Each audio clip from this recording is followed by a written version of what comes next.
goodness gracious. It's 2019. Oh my, oh my. And it's the Dungeon Boys. Welcome, everybody. Oh, that is the best cup of tea I've had all day. I've had a lot of cup of teas today, but that is the most warming and welcoming. Yeah, it's the only one I've had today, and it's the best one I will ever have. Oh, man. It is so good to be back. It's so good. It's been so long. So many things. So late on many levels. Oh, yeah. We are over a month since our last release, and it's really late at night. It is 12:07 in the a.m. But we're wide awake just for you. We're awake. Oh, man. So, where have we been? What's been going on? What's going on? We've been getting... James has been down my throat, just like, what's happening? James, we love you. James, we love you dearly. Yeah. We have had a crazy time because, I don't know if you know this, it's January. January 2019. 2019. Yeah. The year of Blade Runner. Don't forget. Of course. Are you wearing your trendy future fashion? You can see right through it. It's great. Clearly. But the other thing is, with being January means we just got through all the holidays. Of course. And holidays mean a lot of things. First, holidays. A time off. And then a whole lot of time not off. Like, almost overtime working. 2 weeks of 12-hour shifts every day. Yes. So we've been going crazy. It's been wild. We're about to get started on a new escape room. And not just an escape room. Our escape room. That's right. Yeah. Now, even if we hadn't had time to record for you guys, we have been able to play a bunch of games, which we'll get into. We're gonna be talking about. We're gonna be talking about a lot of games. Because not only are we playing catch up, but we're also going out with a bang. This is the season finale. We were trying to decide if we're going to split it up, but it might be such a huge delay for the next episode. We decided, you know what, we're going to give you one big, mega duper episode. Great word. The big hunk. The big Chungus of Dungeon Boys. And we're going to just throw a bunch of games at you, some really quick, some more in depth. And then, we want to send you guys off right. And thank you guys for such a fantastic half year of games. Yeah, of course. So we've been keeping busy. So we're going to be doing a bunch of quick reviews, and we're going to talk about those. But then when we're done with our quick reviews, we're going into some big, juicy games. Talk about what first we have on the list. We're going to start off with Kodama Duo. Building trees and laying down worms. Making little spirit creatures happy. Yeah. Nature. And then we're going to talk a little bit about Grifters. Grifters Nexus. Yeah. Yes. Some more fun stuff from indie games. I am familiar with Grifters, and you were new to it, and we both had a very interesting experience with that.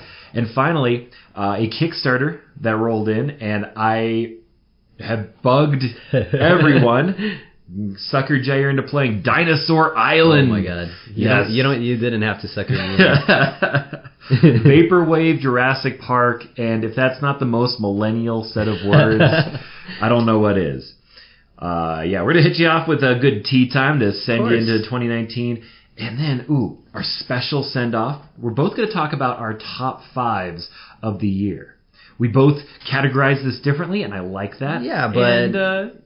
And then I believe we have both very different things, and it'll just be very happy moments we had with board games throughout the year. So it's gonna be really good. I'm making chef kiss noises. That's what's happening over here. Yeah, so a big episode for you today. Buckle up. We're gonna have a lot of fun. Get your notes out, your Google images, so you can follow along with this. We're gonna start it off with Arboretum. Ooh. Yeah, Arboretum. It is a trick-taking game. Once you've played one trick-taking game, you understand the concept of all of them. You either want all the cards or none of the cards. Arboretum, all the cards are trees. And you are laying down an arboretum. There's some beautiful trees, though. Oh, the art is so great. I'm gonna go on and say it. This is probably the best-looking game I've seen, maybe, in the year. Wow. Like, I don't know. It's just, it's basic. It's just trees, but it looks so beautiful. It's what it's setting out to do. And with Arboretum, I will note we have the deluxe edition. You can pick up the deluxe edition or the basic one, and I don't think you really lose anything. I have a very controversial opinion. In the deluxe version, you get a wooden box. Inside is a little sack that you can put the cards in for travel. That's really cool. And you get 80 foil cards. They're rainbowy and bright and shiny. I like bright and shiny, but I think I would actually like the regular ones more. Oh, yeah? For the ease of looking at, like, the tiny words. Every tree has the name of it underneath. And it's just, it's pretty. I feel like if I was a huge Arboretum fan and had the basic, I would love to have this with it. But I think I'd actually kind of like the basic cards more, me personally. Okay. But you all are going to lay down cards in front of you, make a traveling path with the cards. And the thing is you only one person will score for a set of trees, and that's going to score off of the ones that you have left in your hand. So the entire time you were thinking, and this is a lot, it's a lot, but I need to get big cards on the table. I need to keep some in my hand to score at the end, because whoever has the largest number in their hand for that species of tree gets to score it.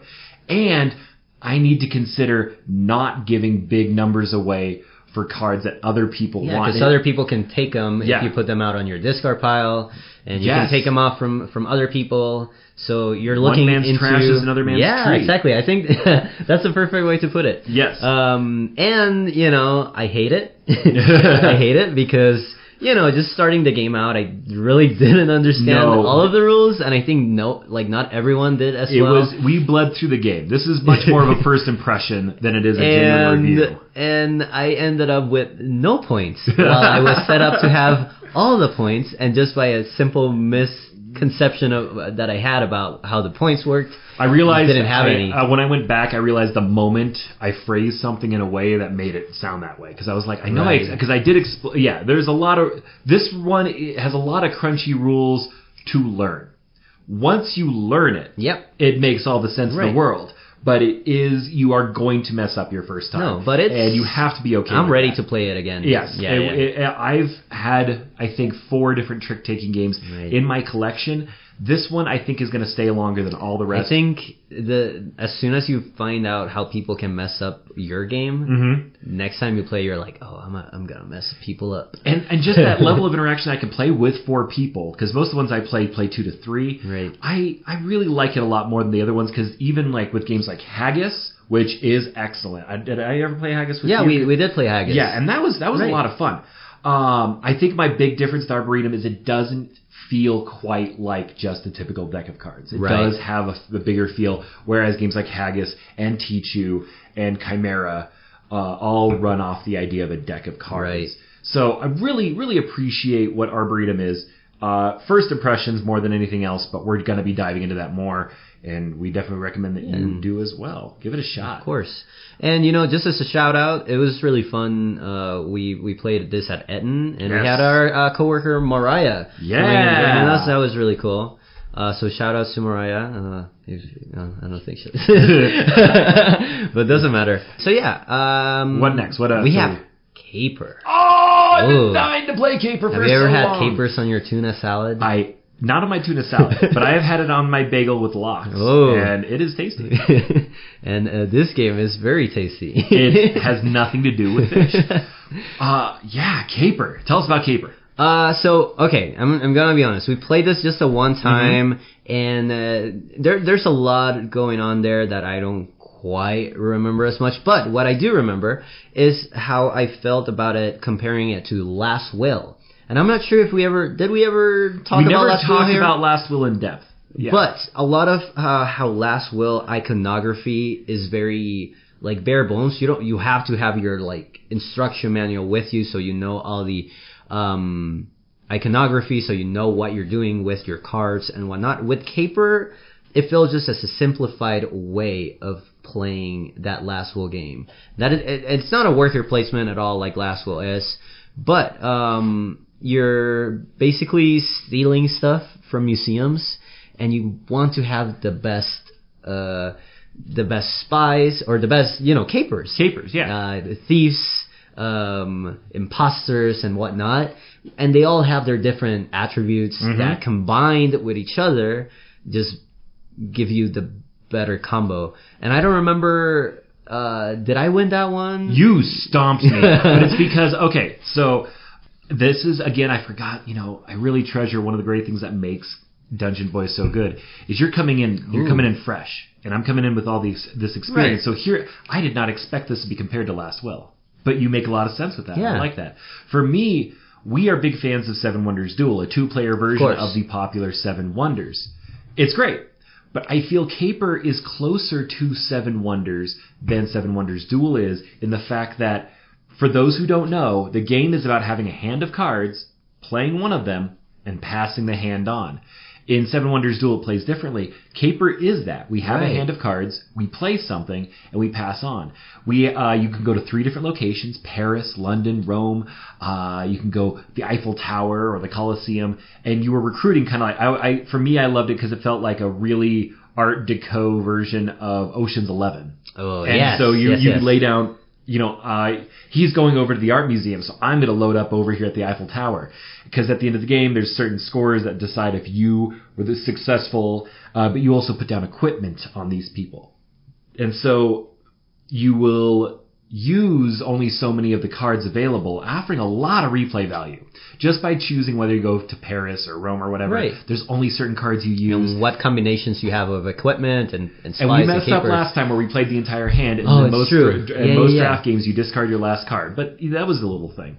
But you play at first I was feeling weak on it, and it just quickly grew on me. I was like, wait a minute, it's all catching up. And while the iconography is there, I do think, kind of like Arboretum, another game, a close game, not one really far away from each other. But once you played a couple times, I think all the iconography, whereas Last Will I've played a couple times, and I still find myself going back to the manual, like, wait, what was that again? I want to double check. Right.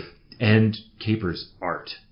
Of course, yes. So tasty, so nice. Yes. That's from Keymaster. They're one of the absolute best indie developers, which I want to. They first have made Space Park, which we played. We haven't talked about it much. We love that. Yes. They made Campy Creatures, which we gushed about. Oh, okay. So is this part of their collection? Yeah, it's the same artist as Campy Creatures. Is it volumed?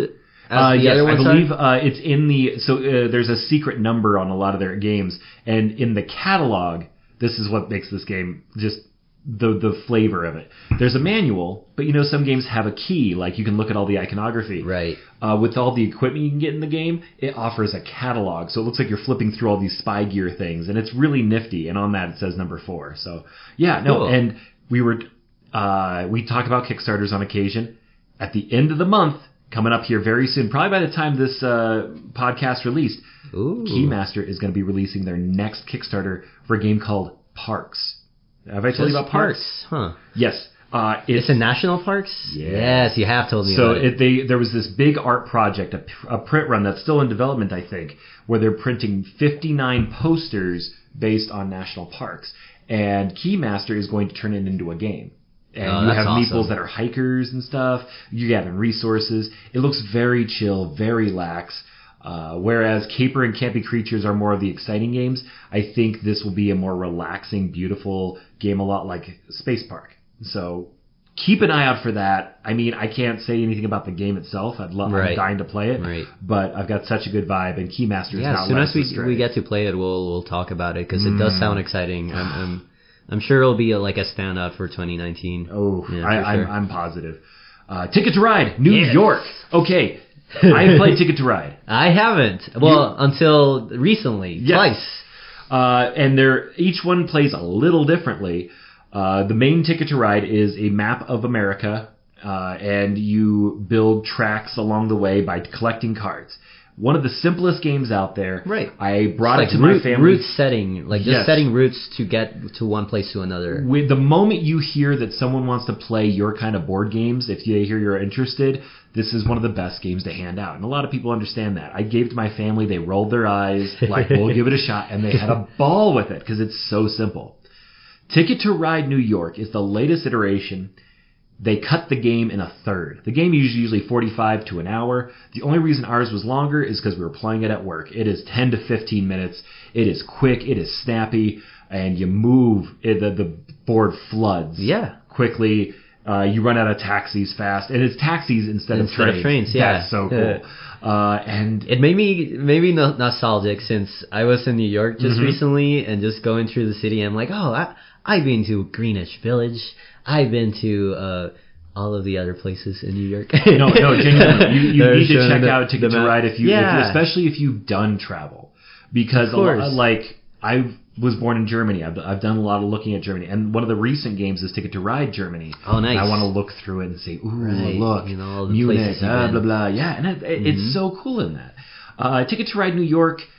I think I need to play more types of Ticket to Ride. Unlike Monopoly and those where it'll be like Nightmare Before Christmas Monopoly, Cheater Monopoly and everything, and they're just the slightest difference at best, if not just aesthetic. Of course. Each one of these change the map, which changes the game drastically every time, how the strategies work, what are the best roads, and they all throw a little mechanic in. All this one did for throwing in a mechanic was it added little dollars at locations, which you'll understand when you open the game up. But by cutting it down, this is the quickest Ticket to Ride. And in doing so, it might be my current favorite. Because I feel like, for me, the staying power in my collection... Which ones have you played? I've played Europe and I've played America. Okay. I have heard... Because a lot of them are more just map editions. Nordic edition, Old West, France... and I don't know what their mechanics offer. But I also know that for the most part, their game time doesn't change. And that's the big kick for me at Ticket to Ride New York. Is that I feel like if I was to open this up at a game night, we'll probably play it 2-3 times. If we play a Ticket to Ride regular, it'll be like, that was fun. Yeah. Pats on the back. Good job. This one kind of feels like almost like a fighting game. I won the first round. Let's dive back in. Actually, you knock everything over and just start over. Playing it, because we played it a 2-player game, and then we played it with Adrian at work. And I feel like 3-player game was a little bit more lax, even though it was still pretty cramped since we were 3. But with the 2-player game, if you go through a route that lets you have 2 cars go through. If it's a 2-player game and one person goes through it, it's blocked. Yes. So you have to find your way around. Yeah, and I feel like this game probably shines the most at 2 and 4-player. Because I got to imagine 4-player just floods it really fast. And trying to find those opportune moments. Because I believe you won our 3-player game. You stomped it, and it was because I was barely trying to keep up with you, and Adrian was trying to do his own thing. And in doing so, you were just able to race on through. And that was so cool. But yeah, Ticket to Ride New York, a lot of fun. If you haven't tried a Ticket to Ride, New York is the one, if A, you just like New York, or B, you like, I really want a short game, like Onitama, Santorini fast. And it's good to get people into it, because I had never played Ticket to Ride, and I've heard you talk about it a bunch, and as soon as we played it, I understood, so we played regular Ticket to Ride. I'll get it. Everything. Yeah, I'll get it. About It'll just be different types of scoring, right? And you'll look at the board and be like, oh, I already know how that works. And the other thing is that it's not intimidating. The board is tiny, and you're like, oh, okay. You see the scoreboard, like the scorecard, and you're like, it's one I feel anybody could try out if they wanted to. That does apply for any Ticket to Ride, but if you're like, I need something a little smaller, if you opening up a big board scares people, give New York a shot. It's cheap. And Days of Wonder does not do cheap games, so that's a treasure in itself. Yeah. Well, what's that underneath Ticket to Ride New York, though? Oh, something pretty. Ooh. We got Azul. Azul! Yes. Okay, so this Christmas, I asked family for a lot of practical things, and I was like, put some board games in there to pad the list, give people options. So I asked for the most popular game of 2016, Terraforming Mars, and I asked for one of the most popular games of 2017, Azul. I got both. And Azul. Beautiful. Beautiful. Oh my god. Oh. You want to eat everything in that box. they look like the most beautiful starbursts. It's Portuguese tile laying. I don't walls, floors. I don't really know. Tiles, usually like walls and floors and whatnot. I don't feel Portuguese. I don't feel the culture at all. Oh, not at all. It is very abstract, like chess or any of those. Of course. But what a mean game! Yeah. During the game, you collect tiles. You will. There's what are called factories. They're just dishes, and their dishes have tiles on them. During your turn, you take. If there's 2 yellow ones you really want, you take all the yellow ones from one factory and put the rest in the middle. You can keep doing this, and eventually someone's going to take all of a certain color from the middle. And you'll go until it's all out. But the way the game plays, and we can't go too into the rules and the quick stuff, it slowly starts to choke out.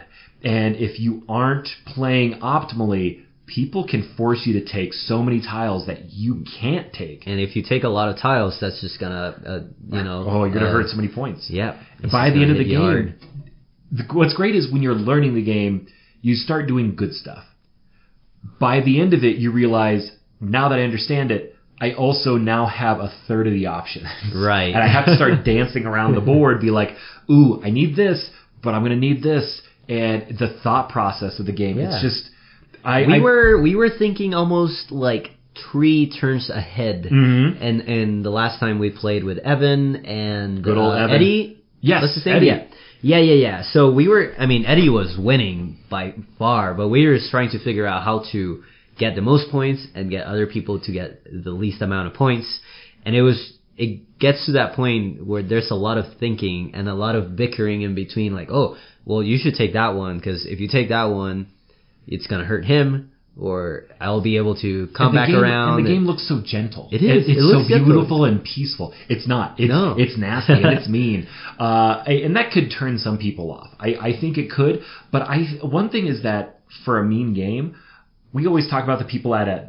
It's really fun talking about them. It's really built this community on the audio. We'll talk about Susan, or we'll talk about Evan. And Carol. Yeah. She doesn't play a lot of mean games. She's very gentle. She's very thoughtful in the game she plays. She loves this, and she'll play it. I was like, yeah, this is your bully game, and I like it. And I think the other big selling point for me is we play a lot of games. The Mind. Mine's the only one coming to mind right now. Cockroach Poker, where you're just like, why didn't I think of this? Why am I not making the money off of this? I don't feel that way with Azul. Azul feels so well, like, just put together. Yeah, engineered. And it's just like, this is genius. This is really good. No, it feels, just playing it with a lot of people, and not in the mechanics or how gameplay-wise or anything, but it feels like family bingo night when you're playing it, because you're trying to set everything in the right spots. And you are depending on what you get in the factories, because they're all randomized. You're picking those tiles from the bag without looking at them. But you can definitely strategize. You can definitely pick the right ones for the right moment. And you might not have an optimal play every turn, but at least you can have an optimal game altogether if you play your tiles right. But it does feel like, that random, like random tiles that are laid out for you, it feels like a bingo that you have to be sure to play right. And I don't know. This is a game I would love to play with family. And one thing I think you mentioned before, and I heavily agreed with back when we played it. We played it with 2 and we played it with 4. Yeah. Game changes totally differently. Definitely. Because with 2, I'm playing to beat up Jair. How can I mess up Jair? Right. How is he messing me up? With 4, if Jair's to my right, I can't afford to waste time trying to mess him up. I'm looking over at Evan to my left. The guy, whoever's going after you, your best bet is just to try to mess them up and make the best play you can. Meanwhile, the person to your right, the person who went before you, is doing the same to you. It's a lot of defense and offense. Oh, you have to hold your shield up on the right side and hold your sword at the left. Azul definitely earned the hype. I kind of just put it off as like it'd be great to add to the collection. And it's going into that nice light medium area next to Splendor and Barren Park and Fives Tribes, and it's going to stay there for a good long while. Nice. What a fantastic game. Awesome. So, last on our quick reviews. Tell us about... I kind of forgot about this one because it's so good. I mean, I think I haven't played a game like this at all. Treasure Island. Oh my god. Yeah, I feel like not a single one of the games we played kind of like can be compared to this. Mostly because it feels more like an experience, like an event where you're all pirates and there's treasure hidden by Long John Silver's in one of his franchises. No, I'm kidding. So he's hidden treasure, and one of the players is Long John Silver's. Yes. And he hides the treasure, and the rest of the players are trying to find it. And there's no like spaces. There's no like moving your piece around with different spaces. The map is completely open except for some spots where you can't climb mountains. You can't climb mountains and whatnot. Go to deep sea. But you have rulers and compasses and all of these materials to move around the map as an actual pirate trying to find treasure. And once you get to a spot, you can decide to look for treasure, and you have like this very specific radius of like distance around you, and you just ask, is the treasure in this area? And one of the weird things you're implying to, but haven't explicitly said, when you move and when you stop and put an X, and when you draw things, you draw it. You have a marker, and you draw that marker onto the board, and so everyone sees your movement. Everyone sees where you're looking, and because the thing is everyone's working against Long John, but everyone's working against each other. Yes. And so it's not cooperative. But you can take from other people's moves and decisions. You can take from those and know that either they know where it is or either they know where it isn't.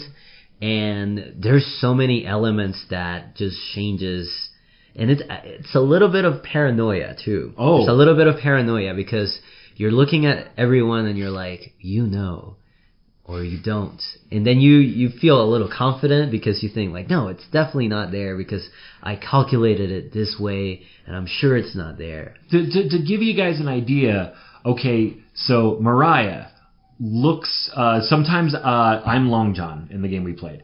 Let's say she looks at one of the clues I give. I always give public clues that give everybody a good idea of stuff, which involves me drawing with the big black marker on the board, leaving giant radiuses and things like that. And, she looks at something. And then all of a sudden her character just makes a dart to the north. Right. Now you as a player, you're sitting there, does she know it's up there? Is she guessing? How confident? Because if she is, I have to book it up there too. Of course. All of a sudden it's a race. Or is it? Has she been bamboozled? The mind tricks in this game. So from the experience then, this comes from one of my favorite, most underrated type of games. Hidden movement. Minus the movement.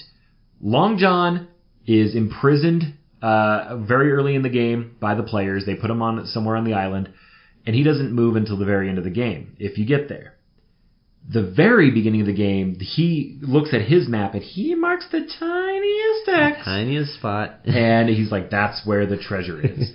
And everyone's just trying to find the one spot on the map. It doesn't, I have Spectre Ops. I've played Letters to Whitechapel, where you play as Jack the Ripper. We have Fury of Dracula, where Bram Stoker's characters go after Dracula. And in all of these, there's bad guy or good guy being followed by their nemesis. And there's this cat and mouse thing. There's no real cat and mouse on this. You are genuinely treasure hunting. Right. I genuinely get a feeling of like the metal detectors on the beach. That's what it feels like. As close as actual treasure hunting you can get from a board game. And I think what's so great is being Long John in a 5-player game means you're not going to win. It's so near impossible for Long John to win because there are 4 pirates digging up this island where I was watching some reviews because we've only played it at 5. 2-player is typically in Long John's favor because he only has to fight 1 brain. They may have multiple pirates on the field, but there's just 1 brain he's going up against. So it's the odds are in his favor. In the middle, I believe pretty much once you leave 3-player, 4 and 5, it's definitely the pirates' favor. once you understand that, you still shoot to win. Of course. You want to win. But that's not the point. The point is to mess with them. And just resigning myself and saying, you know what? That's okay. And just throwing out these clues like, ooh, I just drew this huge circle, but can you trust it? And watching everybody like, And it's such a, you said it best, it's an experience. And most of those games are Fury of Dracula. I need you to play that. Of course. But Treasure Island is one of the few games where I came in with expectations. I've done this long enough that Azul, Ticket to Ride, every game we mentioned so far is pretty close to exactly what I thought it was going to be. Pretty close to exactly. Great sentence. Treasure Island far exceeded what I expected. I expected it to be pretty fun, and it's a blast. Not caring if I win, lose, just watching the board develop, watching people's brains wrap around. We have music playing, like Pirates of the Caribbean's music playing. That was pretty fun. I know the best part was when he started the game, he started playing SpongeBob Idol music with the accordion. That was best. Yes. But Treasure Island is, I wasn't planning on giving any for our quick reviews, but it's going to get my Dungeon Boy star. Ooh, nice. I love Treasure Island. I've played it twice now, and I need to play it more. Easy. I definitely want to play it a bunch more with all sorts of different people though. Yes, and now that I have played it with enough people, someone else can be Long John. It just, as long as someone who has played the game is Long John, then they can be it. I want to be a pirate and I want to do all these things. So really looking forward to doing that. We did it. That was fun. Went through a bunch of games real quick. Man, it's great because I got a stack of other games right behind it. And I need to play. we've actually played a bunch of other games as well. I mean, right on the tip of my tongue right now, I played Saboteur. That's right, Saboteur. I'll actually talk about that in my top 5. Sure. It's not one of my top 5 things, but it'll go along with one of the things I have. I got to play Skull. We played a little bit of Root. Oh yeah, we did. We were play testing it because it's a messy game. Yeah. Yeah, and we played a lot. I got my order of Victorian Masterminds and Dice Hospital in.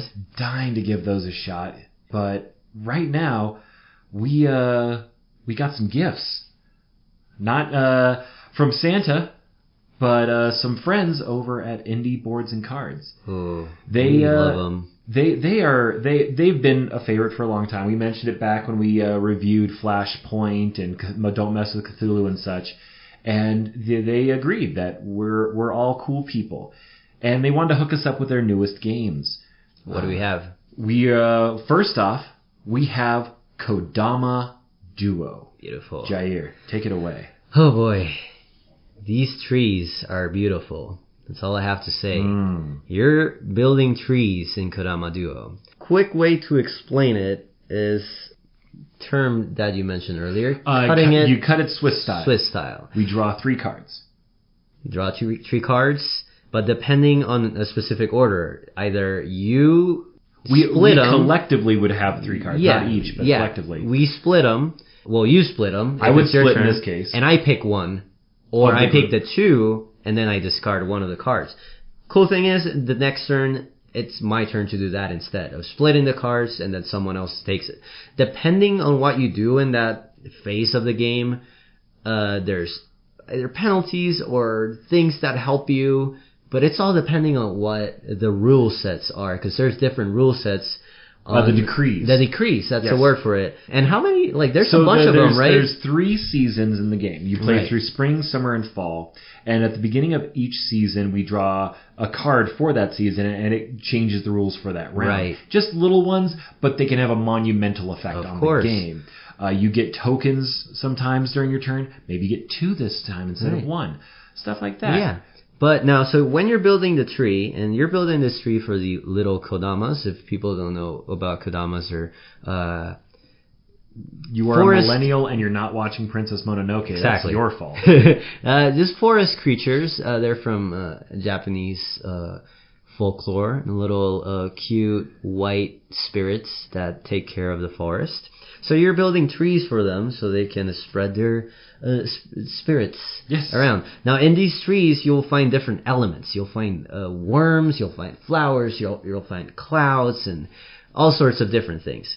Now you're building a tree from a vase, and the vase has different branches going off to the sides, and it's just a little card, and then you get more cards with more branches that you can branch off from that tree. Now what you're trying to do is make more branches so your tree grows bigger, but you're also trying to get those branches to have the same elements to them. So for example, if you in your starting base there's a worm coming up from a branch, you add another branch that has 2 worms in it, then you score 3 points because you have those 3 worms in it. Next turn, if you get another branch that goes over that one that you had laid before, and it has a cloud or a flower and maybe a worm in it, then you're able to add points to your worm combo, I guess. Mm-hmm. But you can do that with any of the elements, and you can combine them however you want. The trick being it has to be a contiguous line. It has to be a contiguous line, because if there's one card in between that blocks your combo, you're not going to score those points as it goes on. Cool thing is, you have those tokens, and they're basically the same elements. You acquire the tokens through, depending if you pick the 2 cards that got split, right? If you took the 2 cards, you discard 1. Because every round you only take 1 card, and there's 4 rounds in a season. So at the end of each season, there's 4 new cards on your tree. Whichever card you discard, the opponent, who only had 1, gets to look through all the icons that were on it, tree, stars, worms, and if they can take a token of those and replace a symbol on their tree with that. Right. So if you had a combo of 3 worms, and then you added another card that didn't have any worms in it, and then you added another one that did have worms, and maybe you replace one of the elements with a worm, then you have a huge combo there that gives you a bunch of worm points. But it gets really passive aggressive because if in your case you're talking about this worm combo you have, you discard a card with a worm on it. I can actually choose to take the worm off your tree and add it to mine. You can mess with people's trees in here. And it's not too much, but just with the tokens. Yeah. But it's very interesting because that passive aggressiveness is there, but it's so much more about, I don't know, it's chillful thoughtfulness. Yeah, you never feel like too hostile. You're building your tree, you're trying to get the most of it. And you can mess the other players' stuff, but it's not too bad. Like the moments we took each other's tokens, it never really ruined our plans or anything like that. Which, that's the part of the game that makes it interesting. The Kodamas are playable cards that you have.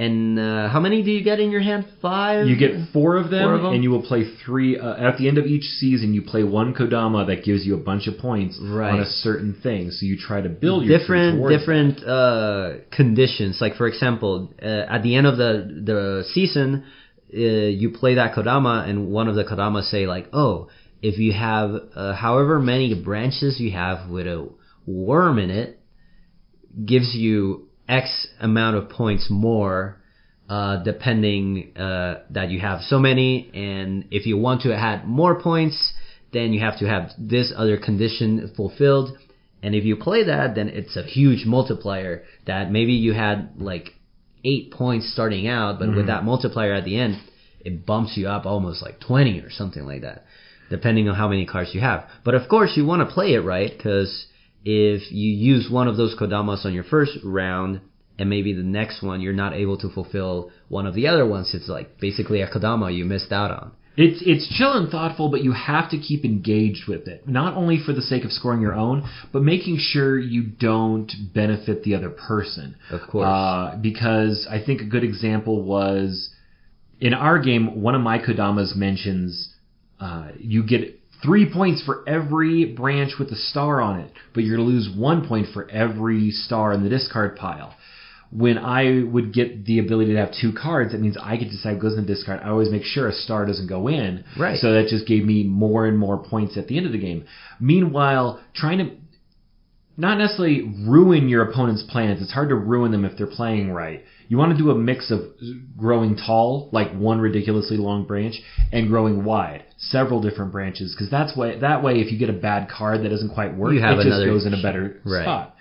And in our case, I think you went kind of wide, but you had the far left branch of your tree just went on to some unearthly, ungodly that's the length. one that had a bunch of worms in it. Yeah, it was just wormtastic. And meanwhile, mine kind of curved upwards, and it was this giant star branch.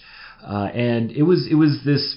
At the end, I was like, I don't want to give him worms. If I give him worms, he's going to get points. Right. But it doesn't. Nothing more than a little sly. Hey, screw you. Not like a Zool. Like, no, why? Of course, yeah. But and the other important thing we're missing out on. It's Kodama Duo. Right, I was going to mention that. Yeah. It is the 2-player game version, which it's also kind of like an add-on to the base game, as you had mentioned before. Base game is 4 I haven't played the base game. Me neither. Right, which is interesting because we have played this, so maybe by the time we get to the base Kodama, it'll give us a little bit more insight if we're playing with other people. I don't know. I'm very curious about the base game because I'm curious if it makes more flavor, like being more interactive with other trees. Right. Maybe just the visual splendor, because win, lose, draw, you have an amazing tree in front of you, and it's spectacular. Yeah.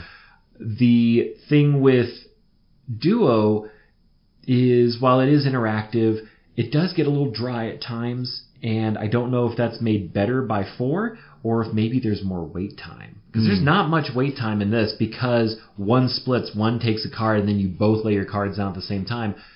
Moves, while relaxed and chill, do move relatively quick. Right. And for a game with 15 rounds, it moves by fast. Yeah. So I'm curious. My initial instinct tells me that ideally I'm a Kodama Duo guy. That's nothing guaranteed. I want to try it with more people, but I just feel that like back and forth between another person is just really convenient. And I feel like giving it that Azul treatment where like I have to like try and mess up the guy to the left or something like that. I don't quite know. I feel like maybe that's too involved when you have to look at everybody's trees, all the different stuff, because it gets busy. But busy in the sense that I can just look at my tree, look at your tree. I'd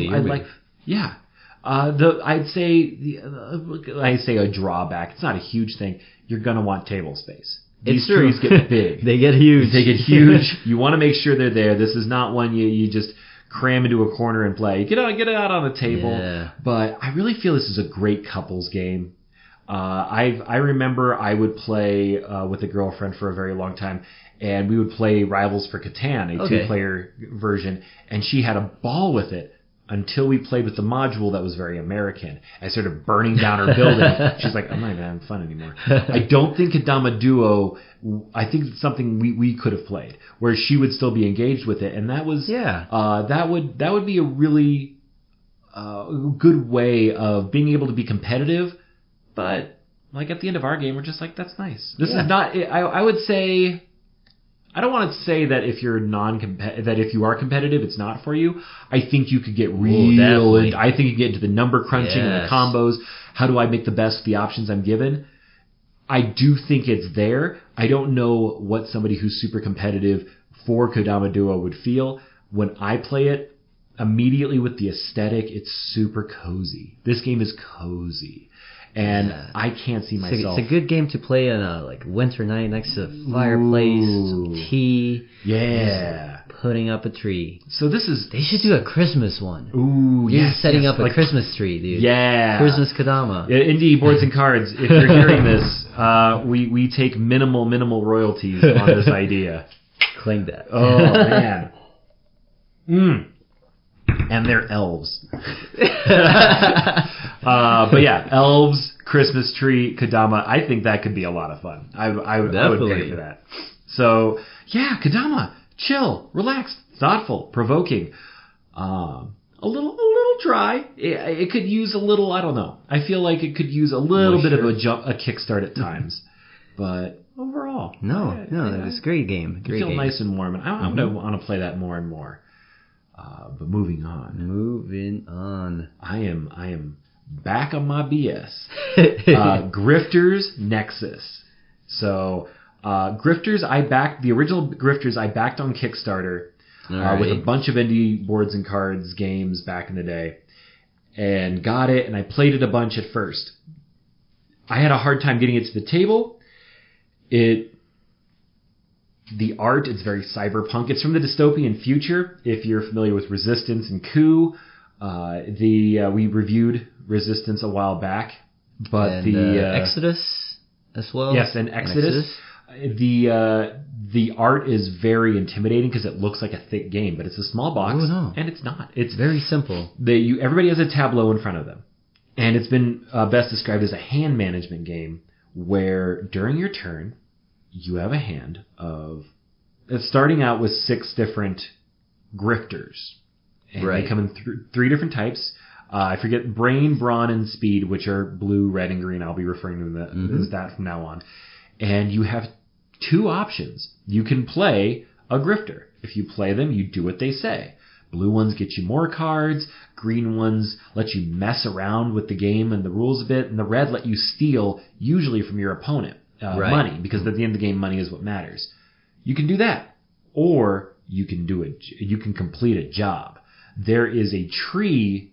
If you've seen Seven Wonders Duel, it's very much like that. A pyramid of job cards. And you go around, and they all have a certain number of colors to accomplish them. They'll have 2 blues and a green. If you can make that set with your hand, that combination, you put that down and you get that card. The game ends when there's no money in the bank, or if there's no job cards left, and that's usually the one you get. Yeah, or if the deck ends right. Yeah, if you run out of the deck. Shuffle up the discard, and you run out of cards in the discard. There's just no cards left, and the game ends. Right. I think that's a game breaker's rule. People who aren't playing to play, but they're playing just to mess the rules. I experience every time I tell people what happens when you run out of this token. It really doesn't happen. I've had people trying to force just like, well, he did it, so what do we do? Is anybody trying to win? That's not important. What do we do? Like, oh, okay. Right. So but I wouldn't think it would happen that often. No. Since the tree, it depends on how many players, I guess. But the tree went pretty quick. Dude, we weren't even like halfway through that deck. We went through those jobs really quick. Because you're getting these combinations. And it's not really that hard to get them. No. Until you go through the knights. So, the beginning of your turn, you advance knight. When you play a card, you put it into knight 1. Then you go about your when it comes back to your turn, everything that was in Night 1, if it's a job or whatever, or a cape or a grifter, they move into Night 2. Anything in Night 2 moves to Night 3, and anything in Night 3 at the beginning of your turn moves to refresh. Right, but you do have to wait basically 4 turns to get the cards that you have played back. Whatever you play, they have a cooldown mechanic, much like a video game super move of some sort. Then at the end of your turn, whatever's left in that refresh then comes back to your hand. Rarely are you going to discard or lose cards. There are abilities that say abduct, where you take characters away from opponents, and that's always fun, stuff like that. But it's very satisfying to try and figure out how can I manipulate the board or play a card at the exact right time to advance my plan, to complete jobs or steal money. And all it is mostly a deck of cards, chips, and a tableau in front of you. That's it. And granted, you could say the same thing about Terraforming Mars, but it's very simple and exactly what it sounds like, whereas Terraforming Mars has a lot more levels to it, a lot more think. In Grifters, it's so deceptively simple. Yeah, it is. It does have some very interesting mechanics that I don't think I've seen in other games, and I think those are the ones that sell me in on it. Couple of things. So, first of all, there's a grifter that lets you exchange, so if you got a job, you have a grifter that its ability is to exchange a job you already have with one that's available in the job tree. So if your job was like a base level job and you have a bit higher level job that's available, you can exchange it if you have that grifter available for its ability. And at first you think that won't really help until you find out that a combination of different jobs. There's blue jobs, red jobs, and the green jobs. There's also wild. There's also the wilds. There's also the wilds. Now, if you have a certain amount of jobs of the same color, that gives you maximum points. So if you have 4 reds, you get 8 amount. Like so, what you're thinking of is set collecting. Exactly. Right? So the more of a certain color you collect, the higher the score. Cool thing is that you can think about your strategy in a way that maybe you get 2 red jobs and then you get 2. Well, I think in your wild case cards. I had 2 wild cards, and I could either do wild cards for red colors or do wild cards for the blue ones, and then you basically have both options. So if your opponent messes up with your red ones, you at least can work with the blue ones. So that exchange of jobs, really cool mechanic that I haven't seen in Seven Wonders Duel. That doesn't happen. It's a very different game. Another mechanic as well is how your moves can definitely benefit your opponent if you or detriment. Yeah. But there were a lot of moments where myself doing something that would benefit me would benefit Nick immensely, and just give him so many options to get more jobs or more cards. And same as you, like I personally believe something that happened that I managed to win the game we played, and I can pinpoint the exact moment that happened is that by a move he did, it allowed me to get my combo amount of cards. It was almost like 7 of them from the night tableau, right? Getting them back and immediately being able to play a huge combo on my next round. Which is crazy. It's like, it just happens and you're like, whoa. Especially in the 2-player game, you have to be paying attention to what the other person's doing. And I was doing a decent job, and the one time I let up, because I had a decent idea of what to do next turn, I allowed you to have an amazing turn, and that definitely that cost me the game by a lot. Yeah, there's this card that lets you move your cards up, get cards back from the tableau, and if the opponent did the same thing, because the opponent is allowed to do it as well, and it's beneficial for the opponent, but if he does that, it allows you to play again. The one you're talking about, the idea musician? Is that the musician you have to. Right. So the idea is you wait to use it when they have something in the third night. Right. And because the musician lets you both take, all your opponents take their everything from night 3 into their hand, so they get it like basically an entire turn early. Right. And so by doing so, then you can advance your time and go basically have another turn. There's a lot of cards that will enable another turn, both in the base game. Grifters Nexus is a standalone expansion, offering totally new cards, and what makes it really exciting is it's got the same, and I say this with the biggest of air quotes, issues that the original Grifters had. The cards are not balanced. They're really wacky. Some are not so good. Some of them are great. That's not a bad thing. No. It's super interesting because there's, like I said, the blue cards usually give you more specialists. And there are ones that let you choose. Everybody starts off with one called the Mastermind, where you draw 3, discard 2. So you can kind of pick and choose. Right. You had, I think, maybe the best character, one of the best characters in Grifters Nexus, the Cat Burglar. Yes. You get $1 plus $1 for every opponent, and then you just draw from the deck. But it is whatever you get, so you may get a less than amazing card. I also think the game scales in a wonky sense, and this could with more players. Well, because there were some cards that weren't as good for us. Right. Red, the great thing is in the original Grifters, I don't remember the pickpockets, the red team, which is again stealing from your opponent, being that good. They were pretty weak, and you were usually tempted to play green for combo's sake and blue to build your hand up. Right. That still applies in this one, but you definitely had your cool combos, but you kept leeching off of me with red, and I could not keep a bank because I kept wanting to do my own thing, and by wanting to do my own thing, you were just sitting there just with a straw. There will be blood straw, just sipping away, and I'm like, please stop. You were sipping on this milkshake, and I just... By the time I realized, I need to be doing this, it was just too late. Yeah. I was more just maintaining what little I had. And it built this fantastic essence. I feel with a 4-player game, a lot of cards, especially in redundant. Red, would get better. Oh, okay. Because there's like, Cat Burglar, you only got $2, but to get $4. Of course. And then there were some characters like this. I think there was like a sniper or something. It was just if you abduct, because there were times where it was like there was one that would give me huge bonuses, but you could abduct from my hand. Right. Maybe if I could instead ask somebody, Evan or Adrian or somebody, and say, hey, go ahead. You're really behind. Have one on me. And hand them my hand to choose a card from and keep. That way I don't have to go to the one opponent and can play a little bit of politics, a little bit of evening the playing field. That'd be interesting. So I do feel 2-player is not bad. And I will play it again easily at 2-player. I think this is a 3-4 player better off. And I kind of felt that way with the original Grifters. And I think there's another fascinating factor in this game is that if you combine it with the base game, the game offers 2 ideas. One, you do kind of a draft of choosing 6 different classes. Okay. Kind of like 2 or 3, like so many of each color, and putting them into the deck. That way, as a player, you don't have to worry about all these different people. I say throw caution to the wind. The best thing about Grifters is what am I going to draw?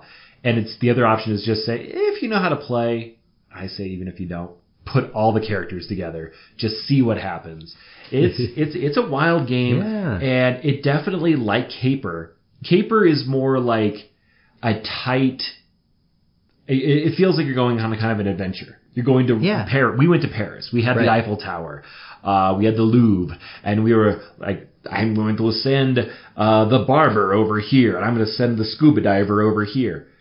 Grifters feels like a dirty Ocean's 11, where I'm like, okay, I have my, or maybe kind of not a mafia, but a mob team. Like a hackers kind of. Yeah. You're like, who am I sending out of my squad? Kind of like maybe XCOM. Where it's like, who am I sending out today? I'm not going to see them again for a week, so I need to make sure they're primed and ready. And then how can I get my boys home as fast as possible? And this one offers some new mechanics. I'm not going to go over that laundering and stuff that really had a good amount of strategy that Grifters kind of needed. The old one, it was really easy to figure out the meta.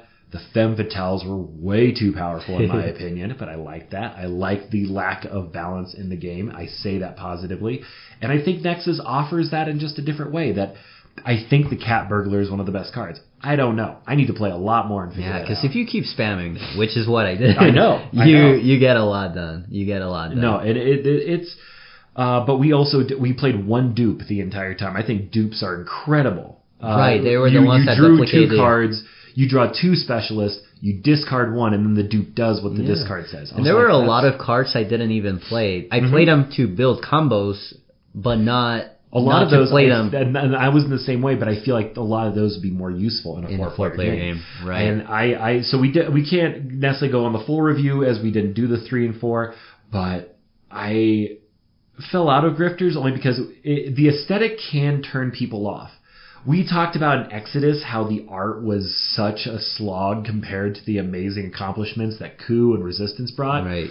Grifters, we aren't saying that at all. It's super tight, but it's very different. I actually love it. It's really great. Just coming off from Exodus, but I do love it. But it's this wonderful ink style, kind of a comic book feel. And it feels very different from the rest of the dystopian universe. Instead of the fancy painting or this kind of underground feel, it's this gritty cyberpunk, almost noir feel. So it's gorgeous in that sense. But I think also, whereas Kodama is this soft, cushy, like, hey, come here. The front has a Kodama hugging like 8 worms. Like, that's adorable. You want that. And the other one's handing him little dandelions. It's adorable. And then Grifters has got this lady with like tentacle, like space technology. She's Doc Ock, basically. Ready to, Yeah, she's ready to Doc Ock. Ready to grift you. Yeah, she's ready to grift me. And she can grift me all night long because this game is fantastic. No, yeah. And, I genuinely loved playing this game. I want to keep playing it. I just want to see what crazy things that could happen with all this stuff. Yeah. All this stuff I wasn't able to do with it. Actually, I will say, Don't quote me on this. There's one huge difference if memory serves, and if not, I would still apply it from the original that doesn't translate here. Okay. In the original Grifters, I believe your tableau was made out of cardboard. Could be wrong on that. Grifters Nexus does resort to a thick cardstock. And that does not quite work to the point where I would honestly recommend, if you get the game and you don't have the base Grifters or they changed it up, getting foam core or something underneath those. I mean, I'm sure since it's an add-on of sorts, they did that, to just make it a little easier for, having it as an add-on. Like, maybe people were actually buying it as an add-on, so they don't really need those cardstock ones. Mm-hmm.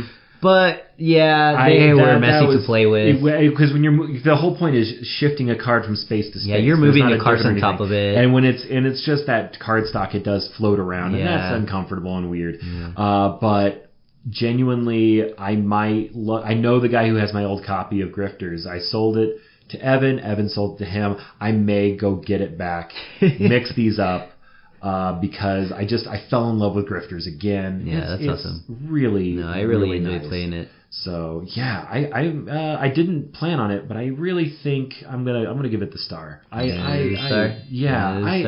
It's this weird light medium game, but it doesn't. When I say light medium, I'm usually talking about Splendor, Azul, Baron Park, these weird kind of family games. I'm like, where's my game for my not family members that I can kind of get just wacky with? People who played maybe card games but want a board game feel out of it. And I feel that's Grifters is this weird hole that I never expected that I needed filled. And there it is. So yeah, my star. Sweet. So yeah, Grifters. Everyone. Something big. It's coming this way. Ooh. It's been clocked at 35 miles an hour. We have a Dinosaur Island. And it is glorious. Oh my god. Oh, man. I got this in a Kickstarter, shipped it, and just immediately was just poking Jair and friends. Like, hey, it's in town. It's awesome. It's great. It's cool. Come play. And we finally made it work. And to just give, I think, the best first impression, this game has some of the worst table space I've ever seen. Oh my god! I have a giant carpenter's table that's been sawed down. Oh, boy. We are on. And it was completely for 3 players. It completely covered it. Yeah, it was 3 of us. We started, I think, around 11. I think we got no. We started at like 10. Yeah, we started at 10, and we were maybe done at 2:30. 2:30. It was everything I've just said is nothing but red flags, and we all had a ball. And not only that, we all had dreams about it. We were dreaming about dinosaurs. We were all dreaming about dinosaurs. Mariah said it the best. We played with Mariah, and she said the best is like, I just kept waking up and thinking it was my turn because she was starting to faint again. But in the middle of the night in her bed, she's like, "Oh, is it my turn? Oh, I'm in bed." That sounds awful to me. But she goes like, "But I just want back in. Give it to me." Dinosaur Island. Oh. So imagine if you were playing a work placement game. You were playing 5 worker placement games. But it's actually Roller Coaster Tycoon. Yes, it's Zoo Tycoon. It's worker placement. It's Jurassic Park. And there's a couple Jurassic Park games out now. And aside from the urgent run away from the dinosaurs feel that those games provide, this one I definitely think just nailed it. Like we did it. We can go home. It's true. And so the game, we'll talk about the components in a bit. To give you an idea, the game is played in phases, and pretty much every phase is a different worker placement game. Yeah. Phase 1, you roll some dice, some cool amber dice. Yeah, we'll talk about those in a second.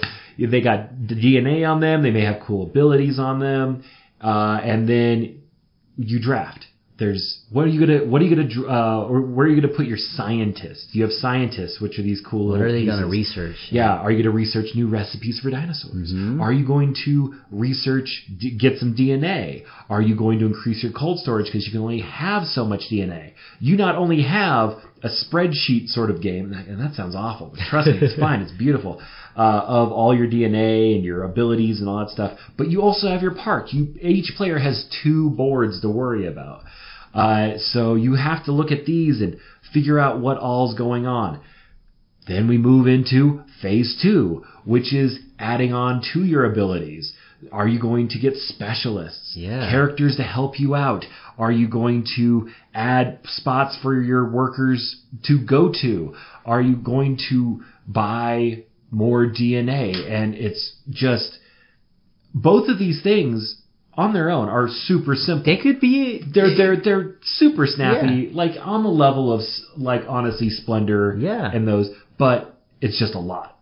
And we're 2 phases in. Just 2 phases in. 3! Yeah. It's phase 3 time! You have meeples. Cowboy meeples. And they all have cool hats. Now you take your cowboy meeples and you put them all over, they're in the, basically the ability part of your board, where maybe this is where you cook up the dinosaurs by spending DNA, or you get money, or you go and upgrade your paddock or your security level. Right. That's important later, and you can only have as many dinosaurs in a spot as there are paddocks. So you have to figure out how to spread these guys out for the turn and pay all the cost and do all the things. Okay, and then you all simultaneously do this and explain, okay, so I've built a T-Rex, I've made room for a second one, I upped my security, and I got $3. What did you do? We all go around and explain what we did. Okay, now you've built up some excitement. What do you do with all this excitement? Everybody hears you have a T-Rex. They want to see it. Then we go to phase 4. Wow. You grab there's a bag of meeples, other meeples, because this game is just components for days. And whatever your excitement level is, you're going to pull that many meeples out. They will either be yellow or purple. Purple are hoodlums. They run to the front of the line and they don't pay, which just behooves me. Okay, so imagine you have an island with dinosaurs. And someone has not only managed to sneak onto the helicopter, but get to the front of the ticket line. Like, this is not Cliff's amusement park. There are dinosaurs. So I love that part. But then once they're there, let's say you get 6 people in line. Then you have to get them into the park. For every dinosaur, you can only have 1 tourist per dinosaur you have. There are buildings you could have bought in one of the previous phases that will fill up with, maybe if they want some raptor nuggets or stego steaks or whatever it was. And you try to distribute them as you can. Usually you can't get them all. So let's say you get 4 of them. Right. 2 are left behind. That sucks to be that. Points that you don't get. Yeah, you get $1 for every yellow person in line. They all paid for admission, but some of them just aren't cool enough, I guess. And then you check your security. If your security is equal to your danger level or higher, you're fine. But especially early on, that's not usually the case. Nope. And if your threat level is higher than your security, the difference is how many meeples get eaten or stomped on by dinosaurs. That was a worry I was worried about in this game. I was like, am I really to be concerned about these people? Yes, you will. Yes, as they all get squished and eaten, and you're like, no, all of a sudden my park is empty except for these hoodlums, because of course they're the last ones to get eaten, because they're sneaky. And then there is the phase 5, putting everything back, refreshing everything, putting it all together. That's so much. We play Scythe, we play all these things, and there's You've said it best. It feels like they're all red flags of something that a lot of people will not enjoy, but oh my god, wasn't it the funnest thing ever? It was super satisfying to just look down the table on the other side and be like, oh, okay, Now that you took the Stegosaurus, the next round the Triceratops is available. Yes. I am getting that. It just feels like you're back as a kid playing with your dinosaur toys, but as an adult. No, and that's genuinely what it is, because, follow me on this, we have this, you said these are red flags, and who could possibly dislike it? There are people who are going to dislike this. The secret to this game, completely, solely, is in its nostalgia and aesthetic. And that's fine. It's beautiful. It's there are pink dinosaur meeples, blue ones if you have the expansion for the Marines.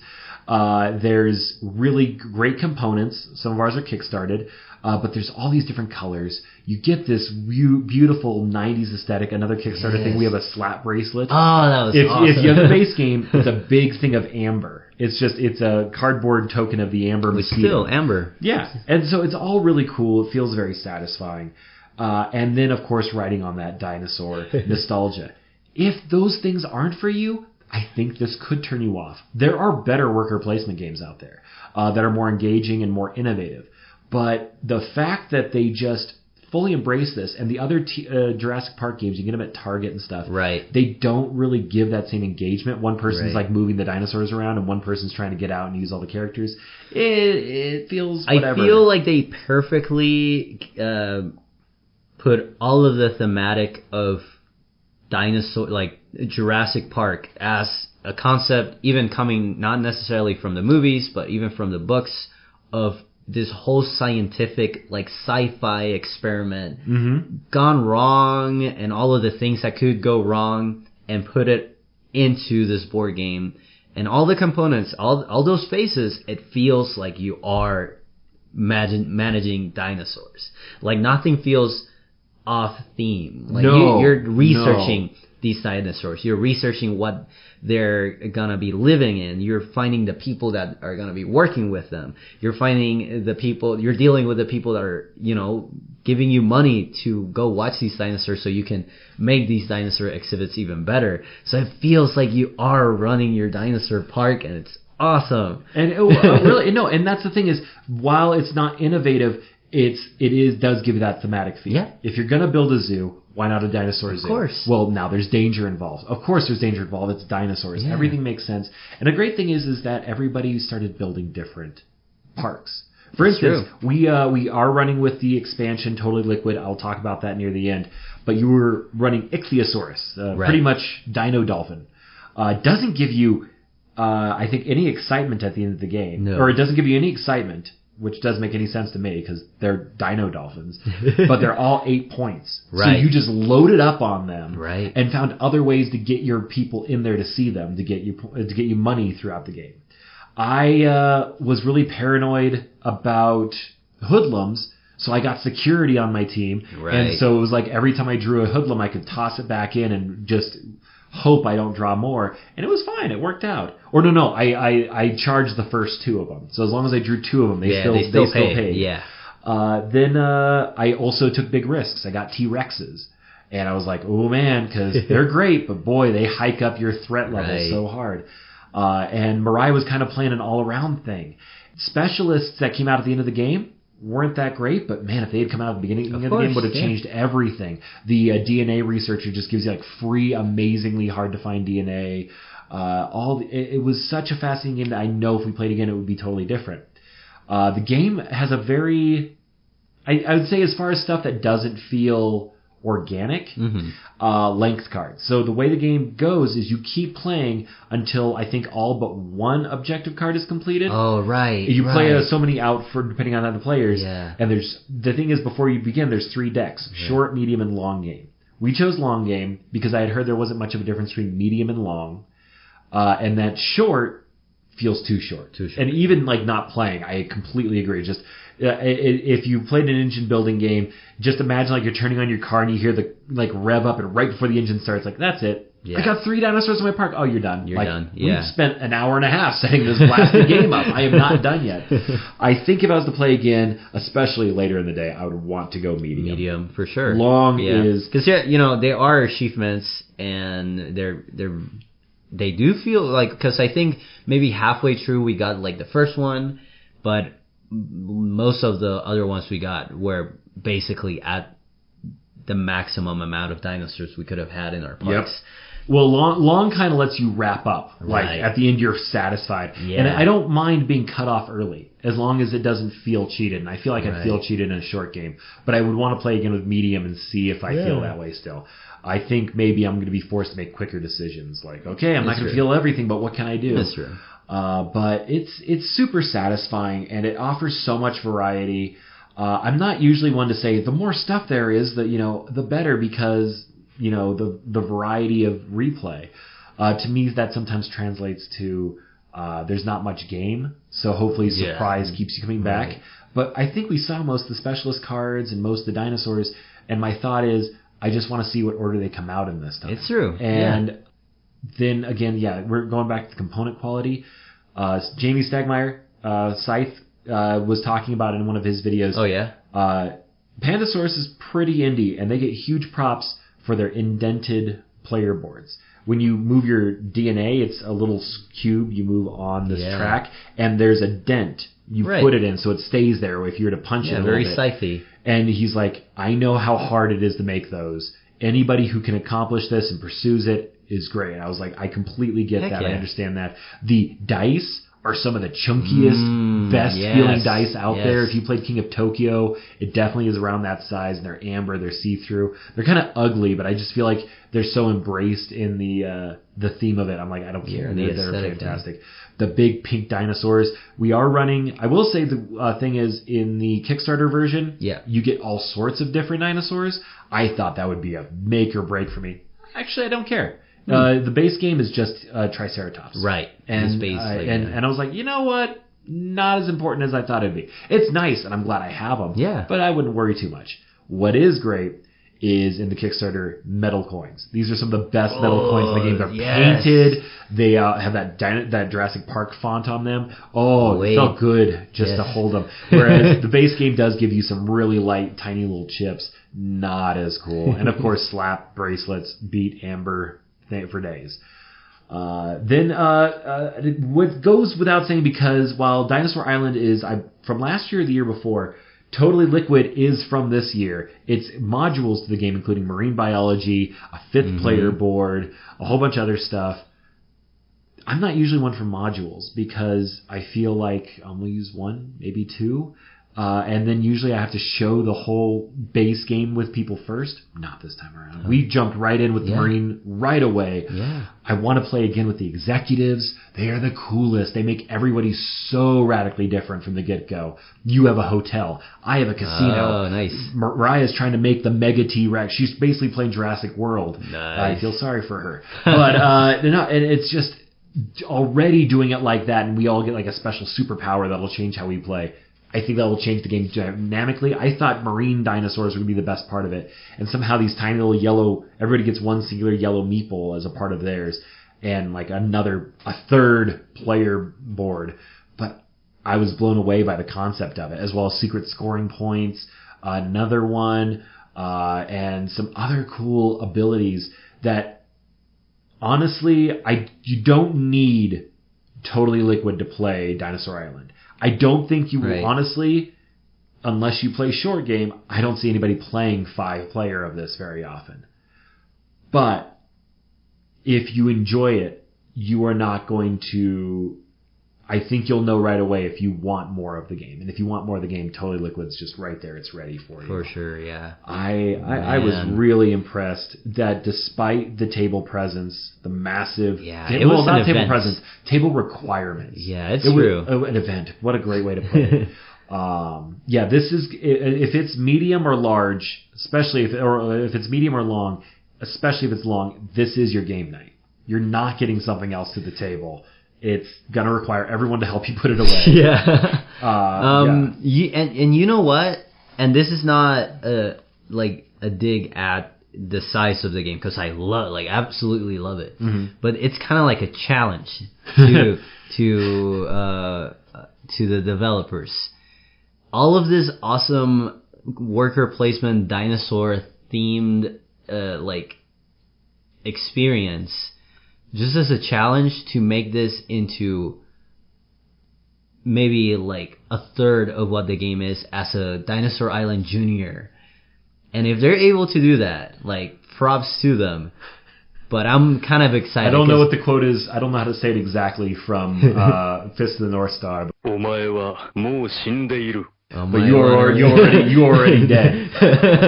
So they did that. It's called Duelosaur Island. It's a 2-player version. What? It doesn't have meeples, but it's a 2-player version where you draft dice. It's Christmas all over again. It's Kodama Duo meets Dinosaur Island. Oh my where God. One of you rolls the dice, sets them up.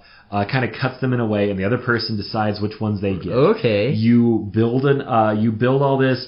It's got for a 2-player game, it's got a large board presence, but nothing compared to this. Right. And that one did come out this year. I didn't back it only because I was strapped for cash when I backed this. Okay. And a lot of people weren't quite sure to hear of a watered down Dinosaur Island. Is it a stand up? And Dinosaur Island's getting a lot lot of positive reviews. I don't want a watered down Dinosaur Island. I want a super concentrated. It's smaller.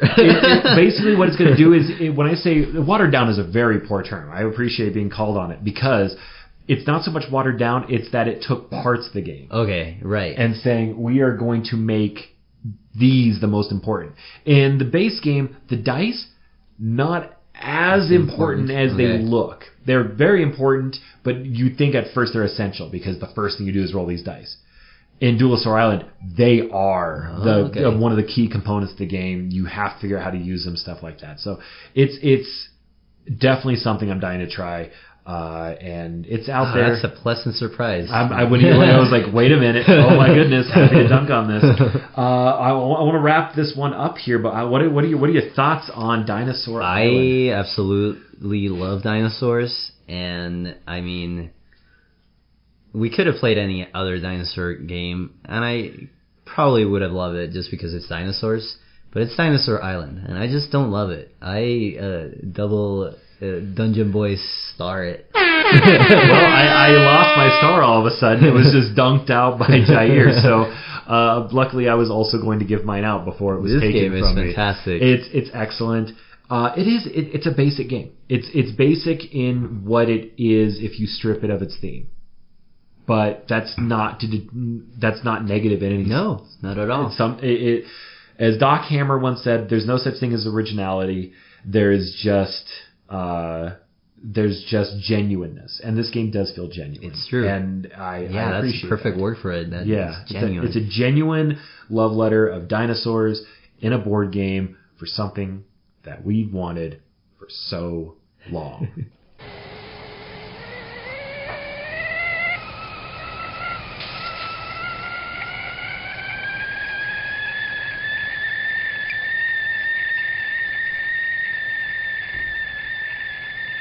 Ooh. One last time this season, it's tea time. Tea time. So what do you got today? I think it's a little too hot because I'm a genius. Now I've been drinking it throughout the whole episode because one of the reasons we haven't been able to record as soon as we wanted. That's right. You've been sick. I've been sick out of my mind. Every time you were sick, I think right before the holidays. Yep. Because we were to have it published on Christmas Eve, but you lost your voice. Then holidays happened. We get back together, and I think it was your guts just weren't feeling good. Yep. So it was ramen. I ate some ramen, and that destroyed my whole. The rest of December and January. Then we went into the big brick of work. Yep. And we come out of it like, hey, you ready? And I was like, oh, God. And I just yesterday I recovered my voice. And I'm still, going through it, but at least now I can, talk. Jair would send these messages like, man, I'm not trying to duck. And I was like, dude, just get better. Forget the podcast. Yeah. The podcast is nothing. You get better. And it's funny because we had, I got sick, then Mariah got sick, then Jamie got sick, then Adrian got sick, and then I think Adrian got sick with something else that got me sick again. And it's like, oh, man. All you skinny people need to stop being sick. This is in order. But what do we have here? We have some tea. It's delicious. I love it. I told you this was one of my least favorite teas. I think it's just because it was put with some of my favorites. Like I love lavender lemon. Okay. And I think I like it more than roast aroma. But the three flavors all came out at the same time. Tell me what you're tasting. Really earthy stuff in here. Really earthy. I can't really pinpoint it as I usually do. You will notice it the second I tell you. Probably. Yeah, no, it's fair. It has some things that remind me of. It isn't roast aroma. It was like the Christmassy one. Nutcracker sweet. Yeah, it has some. Very understandable. Yeah, it has something to it. Because Nutcracker Suite has something chocolatey to it. A little bit, but it's definitely a ginger. It was going kind of a gingerbread feel. But this has more earthiness than that one. And I love it. I love drinking dirt. Don't we all? If you had to name this, what would you call it?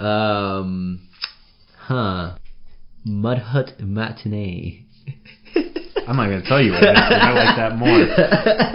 So, welcome to Vermont Maple Ginger. Ooh, it's that maple, yeah. Maple. Give a good smell of it now. Smell for that maple, and it's just it's rank with it. Yeah, and maple it's very earthy, you know. And that's the thing is you have to be in the mood for the maple. It's true. And I think the first time I tasted it, I was like, this is just strange, and it is a strange flavor. But yeah, it's a cold night. We have the heater off because we're recording. And this just feels right. It's great. I usually make my own pancakes. I found this recipe and actually vegan. So anybody vegan, I can write that recipe down and give it to you guys. There you go. And then you can drink that with this tea because I would love to eat those pancakes with this tea, just like a good morning. Vegans.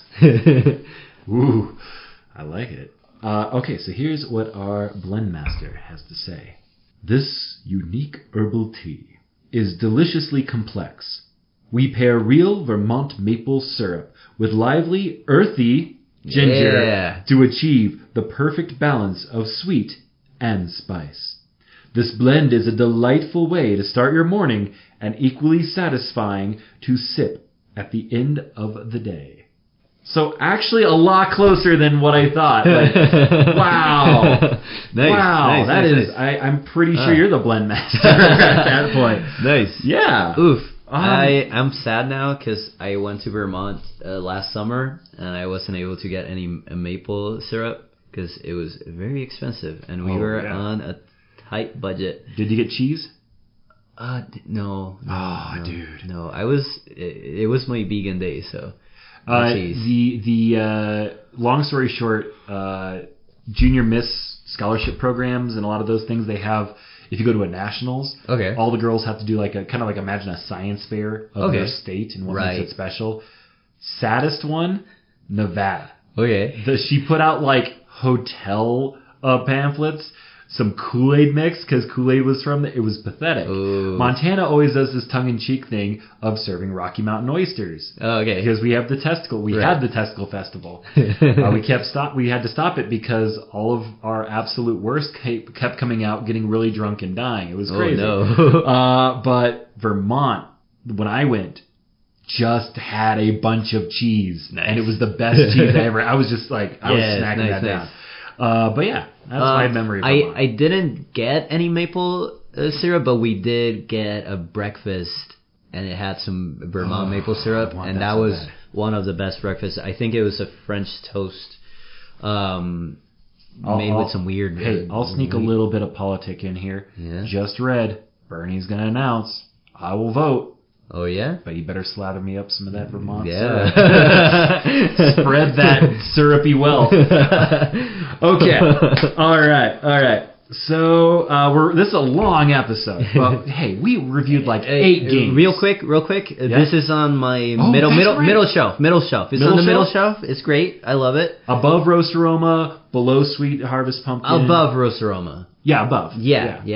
Kind of in that lavender, lemon, lemon ginger. Yeah. So that kind of those sweet. I meant to ask that. We got caught up in. No, for sure, that's fine. In Vermont. But no, that I feel like I actually would consider that. I'd say maybe if it get fine detail, lower on the middle shelf for me. But I still don't think we've had a bad tea yet. It's true. Yes, excellent. But like I said, we reviewed so many games for you.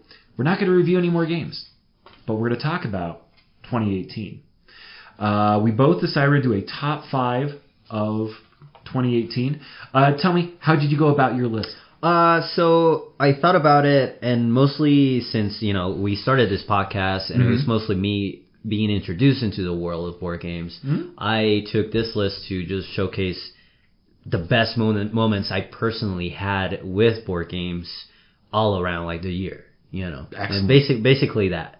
And how about you? Well, first of all, the important thing to remember with board games, unlike video games and movies, if you're unfamiliar with video games, Resident Evil 2 Remake just came out. Yeah, it just came out. Super lively graphics. You can't look at that, then go back and look at PlayStation 1 Resident Evil 2 and say, oh, this is the same thing. You do notice that date. You do notice the difference. Yep. Movies, very much the same in that aspect. Not saying they're yeah. bad, but you can definitely sense like I'm watching something dated. Board games, not so much. If it's new to you, it's new. So that's true. It's beyond valid. Yeah. When you get really, really, really hardcore into the art, you can definitely start to see age and such, and knowing what comes in and out and such. I actually made mine kind of in the same idea of moments, but more based around games from 2018 or reprinted in 18, but definitely focused on that 2018 theme. So what's the first thing on the list for you? Number 5, Kickstarter. I had horrible Kickstarter addictions in the past. It started with my Takedo Collector's Edition. I don't remember if you remember that bad boy. Takedo? My collector one. It had figures for every character, everything. I remember. And it just I started to realize I only really liked Takedo because I had the Collector's Edition, not quite because it was Takedo. I was like, so I gave it to somebody who loves it. This year, I had a couple of them, but my 2 big boys, Dinosaur Island, which we talked about, and Rising Sun. Dinosaur Island, you talked about the experience of it. It's massive. It takes up this entire table, and this is one of the biggest tables I've played board games on for 3 players. Still not over that, but it was this splendor, and that's the thing is Kickstarter. A lot of the games are built on the splendor. Sometimes not so much on the game itself, which can go back and forth, but. You guys both, you and Mariah both, when you looked at the table, there was this mix of, oh my God, also, dinosaurs. And as far as that feeling, and I love Dinosaur Island, Rising Suns, rolling out my neoprene mat, gathering all these ridiculous figures, and yes, it's a toy. All these are toys, but setting them up and putting all the monsters out, and just feeling the immense heft of this game. It is it's probably my biggest sprawling war game I have. And we played it a couple times early in the year before you were able to hit the board game nights. Yeah. And it had a lot of demand. And if you weren't if you were not playing, you were watching an envy. And it grabbed attention. It grabbed the people who were playing. I got to watch people who don't usually feel attraction to war interaction get really involved. One of the people, Blanca, I don't think she plays a lot of those types of games. She was in it. Nice. And she was kicking butt. And she was just like, I'm not taking any prisoners. Except when you can take prisoners in that game, she was doing it plenty of times. Just a fascinating part to just partake in and just witness. So Kickstarter will always kind of have that love as long as there are quality games that have these magnificent theatrical splendors to them. But I would definitely say a Dinosaur Island, but definitely Rising Suns, grandeur. Grandeur. Ooh, that's top 5. That's number 5 for me. Number 5. Okay. How about you? So as you know, I had family over just recently. That was really exciting. I've been in Albuquerque for about a little bit over 2 years, and ever since I got here, I've just wanted family to come over to check it out and see all the cool things around. So we did. I had my sister and my brother-in-law and my nephew come over. It was really awesome. We did a lot of things. One of the funnest things we did, though, was sit around the table and play Don't Mess with Cthulhu, which is the best surprise. I just remember we got that game from Indie Boards and Games, and I was like, okay, all right. Yep, same here. As soon as we played that game, it just blew our minds. And cool thing when I played with my family, it was really interesting how I kind of took the role of the one that knows the game. Oh, do you understand what being a game master is? Did they pick on you? So just doing that, teaching them how the game works, and they picked it up real quick and just playing it. We played so many rounds, dude. I don't think I've ever played so many rounds of Don't Mess with Cthulhu. probably like around 10. And the cool thing is we played a 3-player game, which is we didn't think was gonna work. We've actually like mostly played with more than 4 people. But with my family, we played a 3-player game. It was really cool.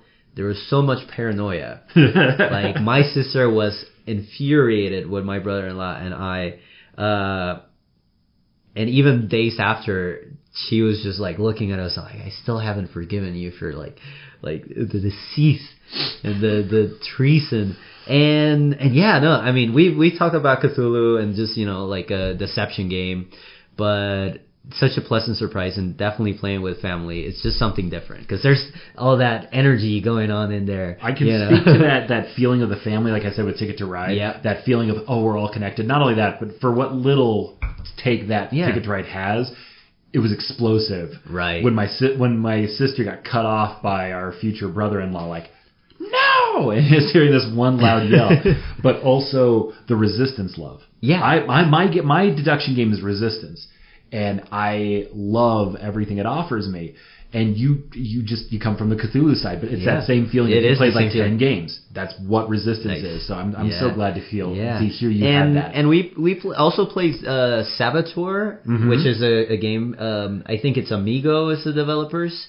And I don't know. And anymore. As far as I'm concerned, it was my housemate's game copy, and she said they were from here, from Albuquerque. I'm not really sure. I didn't really investigate any further, but it was really cool because it connected your gnomes, but it felt like playing Carcassonne and playing Don't Mess with Cthulhu. Yes, there's but you're building a road, which doesn't really give you points if you build a right road, but it leads you to what you really want. So that was really fun too, and playing it after Cthulhu. A great game of like everything's fine until it isn't. Yeah. We should definitely play it. We should definitely talk about it since it's a game from here in town. So yeah, that's my number 5 on my list. Excellent. Yeah. Number 4. This game, when I first played it, I didn't get it. I played it at Gen Con. I played the demo, and I was like, it's cute, but this really feels like it's made for 6-year-olds. I gave it another shot because I got a copy for free, busted it open, and it has made legendary status. Pictomania is my number 4. It's every time we play, I'm rarely playing because I have to give my seat to someone else. And it's just as much fun to watch and run as it is to play the game. And of course, people playing the game could just run it themselves. But that's true. I'm already here. And you are drawing. As soon as you're done drawing and you draw the most haphazard, quick, half-thought hectic. Out. It's brain melting. Then as soon as you're exhausted from trying to make these lines make something somewhat cohesive, you have to pick up your cards and look at everybody else's. And watching and feeling the brain, like it reminds me of Tabatas, which are this drill of going 20 seconds as hard as you can, then 10-second break, 20 seconds as hard as you can, over and over and over. And that's what that game feels like. Yeah. Draw. Okay, grab my cards. Go. And it's so much fun that people are just laughing and crying and screaming at each other. It's the beautiful balance of I need to do the best I can for myself, but I want people to do well for me, for scoring. It's so wacky. And I've looked at the old version. It's nice. It's okay. But I can definitely tell the differences in this now. Right. The new version of Pictomania is absolutely... It's hard to call a 6-player game a party game just because 6 players, is that a party? I don't know. But if it is in that... it comes from Czech Games Edition, the same people who brought Trap Words and Code Names and a lot of this other stuff. It stacks right there. It's brilliant. It's genuinely, I'd say, one of Vlada's best games.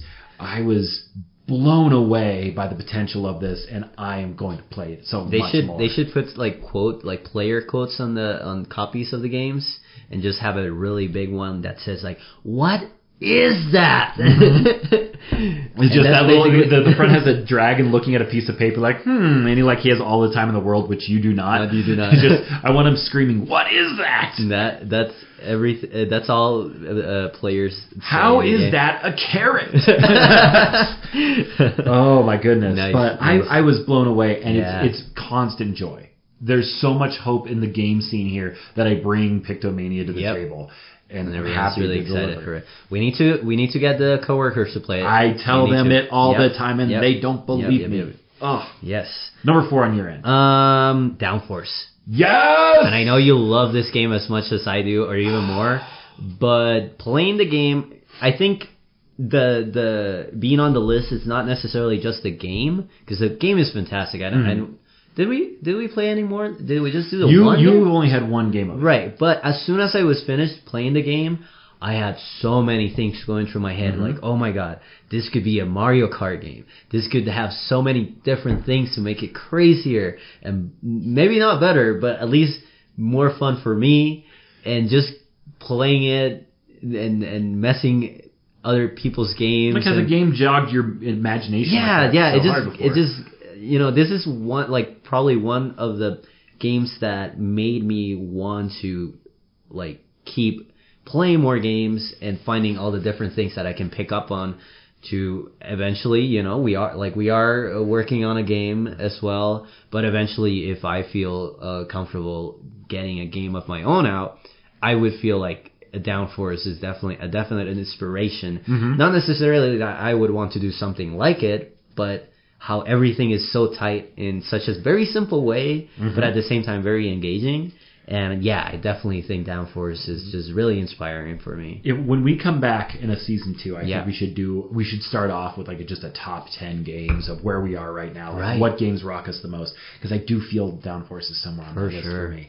With Downforce, Reddit had a great conversation. It was like, Camel Up, which is a kind of a dice rolling betting. Oh yeah, you were talking about or Downforce, and a lot of people are like, well, Downforce is super serious. I was like, what game are you playing? Serious? Just because the aesthetic? Are you not engaging with players? Because that is not what Downforce is. Right. So, good Lord, Downforce is so great. Number 3. So it was going to be somewhere on our list at some point. Of course. If we were to give it for expansion of the year, if we had an expansion of the year award, it would still be close. There's a lot of good stuff. My Great Western Trail one came in. But I think I'd have to go with Scythe: The Rise of Fenris. It dominated so many episodes, like it did. 6 or 7 of our 11 episodes. And we were excited to talk about it. It was fantastic. I will tell you, the story fizzles out. And this is the biggest at the very end. But the ride to it. Yeah, the journey is what makes it so good. All the legacy box openings, all the best part of the game of Fenris, without doubt, was just I can't wait to play the regular game, but with this. Yeah. I can't wait to do that again. Use that piece. Use this component. Use this mechanic. I learned how to use that last component we did when it works on its own. And I was like, whoa, this is insane. And I do love that we do want to keep most of the things we found in their secret. Yeah. So people, find it on their own, because it's so special when you're like, what does that do when you start a new game after playing a couple of games and everything just changes and you're like, oh my god.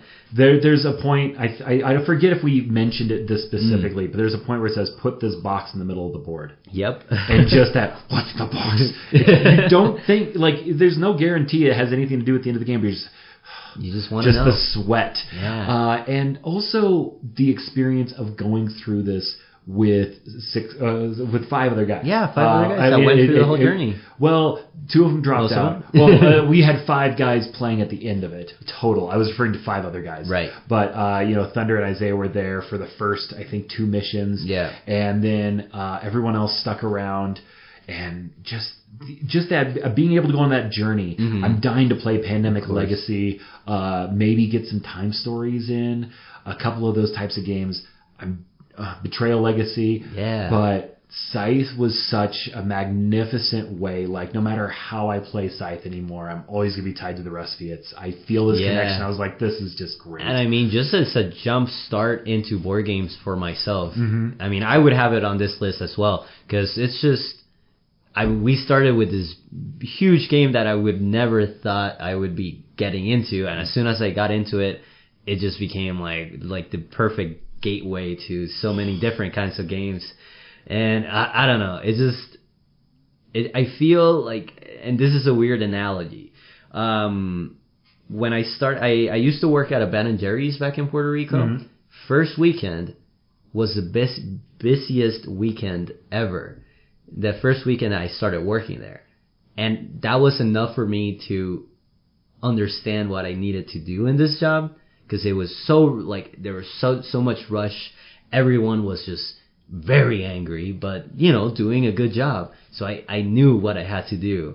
It was horrible, but I did it. And then after that, it was, you know, like calm seas, because I understood what I had to do. With Scythe, it was just huge game, just starting out. I don't think I've ever had played any crazy game like that. Monopoly or something like that.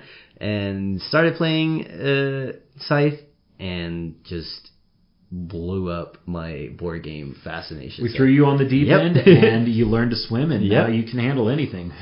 Like I said, we've played Dungeon Pets. Oh man, nice. Yeah. How about you? Number 3. Dude, Unlocks. Yes. It started the podcast. We our first review was one of the Unlocks. We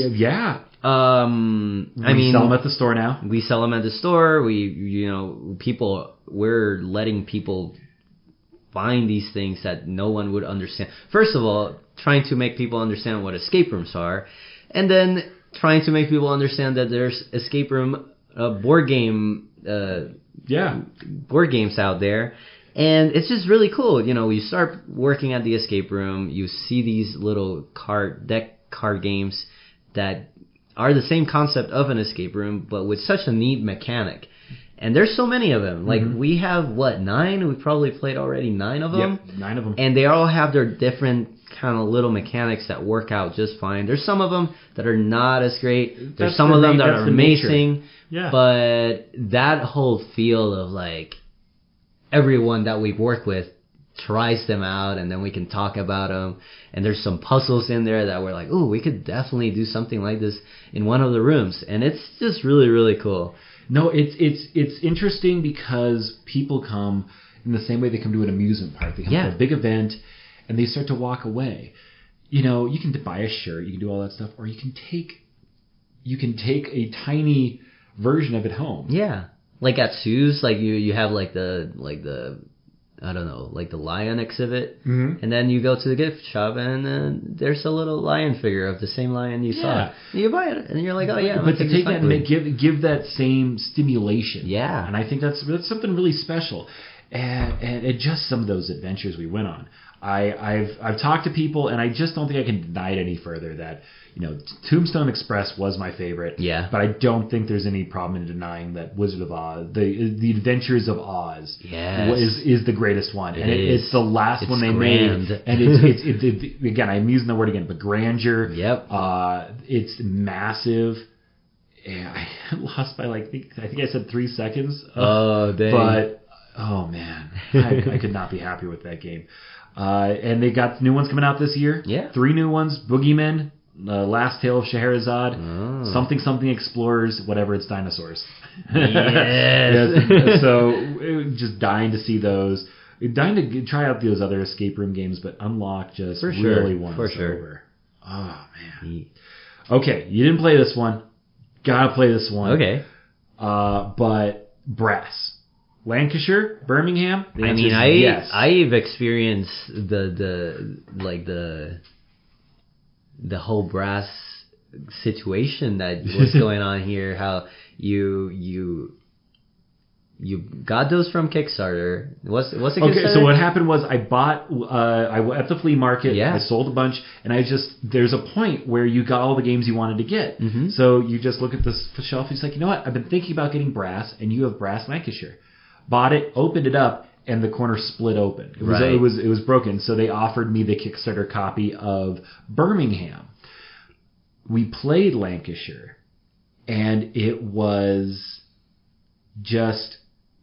fun. It was chunky. It was a headache. It was everybody's brains were going to like if you just imagine 2 gears going opposite directions. And just whatever. It's just hurt.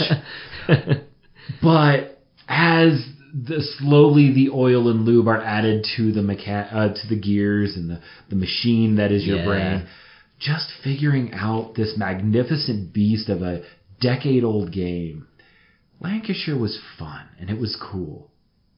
And then we realized we played so many major rules wrong. Half the things we were spending coal on, we should have been spending oil. That explains, because we put oil out on the field and we're like, why are we out of fuel? Why is there no oil resources left? The game says we should. Well, the people online say we're playing wrong because it's a huge thing. Oh, turns out it's for this thing that we've been spending coal on this whole time. We would be run dry 500 times. Oh my goodness, this changes this part. This changes this. Oh my God, how did we have cards at the end? Because we didn't do this. Oh my goodness. And now this always makes people upset. And rightfully so. I am not defending my horrible ability to give rules. But typically people kind of, okay, all right.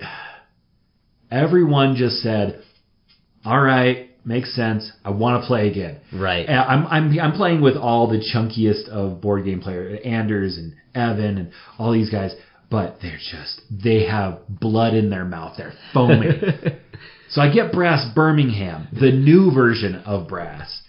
And I was like, hey boys, you want to play? And just that experience of just this legend of a game with these legend people just thinking it out. I got my butt kicked in that game. I think I took third out of fourth, and that fourth person had been last the entire time. I think I was in first, and then two people figured it out. It was embarrassing how bad I did. And just all the intelligent decisions made, and being able to look and say, that's where I messed up. Anders played the railroad game, and he dominated, and we let him do it. Oh my goodness. I was trying to get my beer out to people and just seeing, especially comparing it to Lancashire and saying, okay, that was fun. That was neat, but there's these odd mechanics, and they're like, what if we throw this in? I was like, whoa, you're blowing my mind.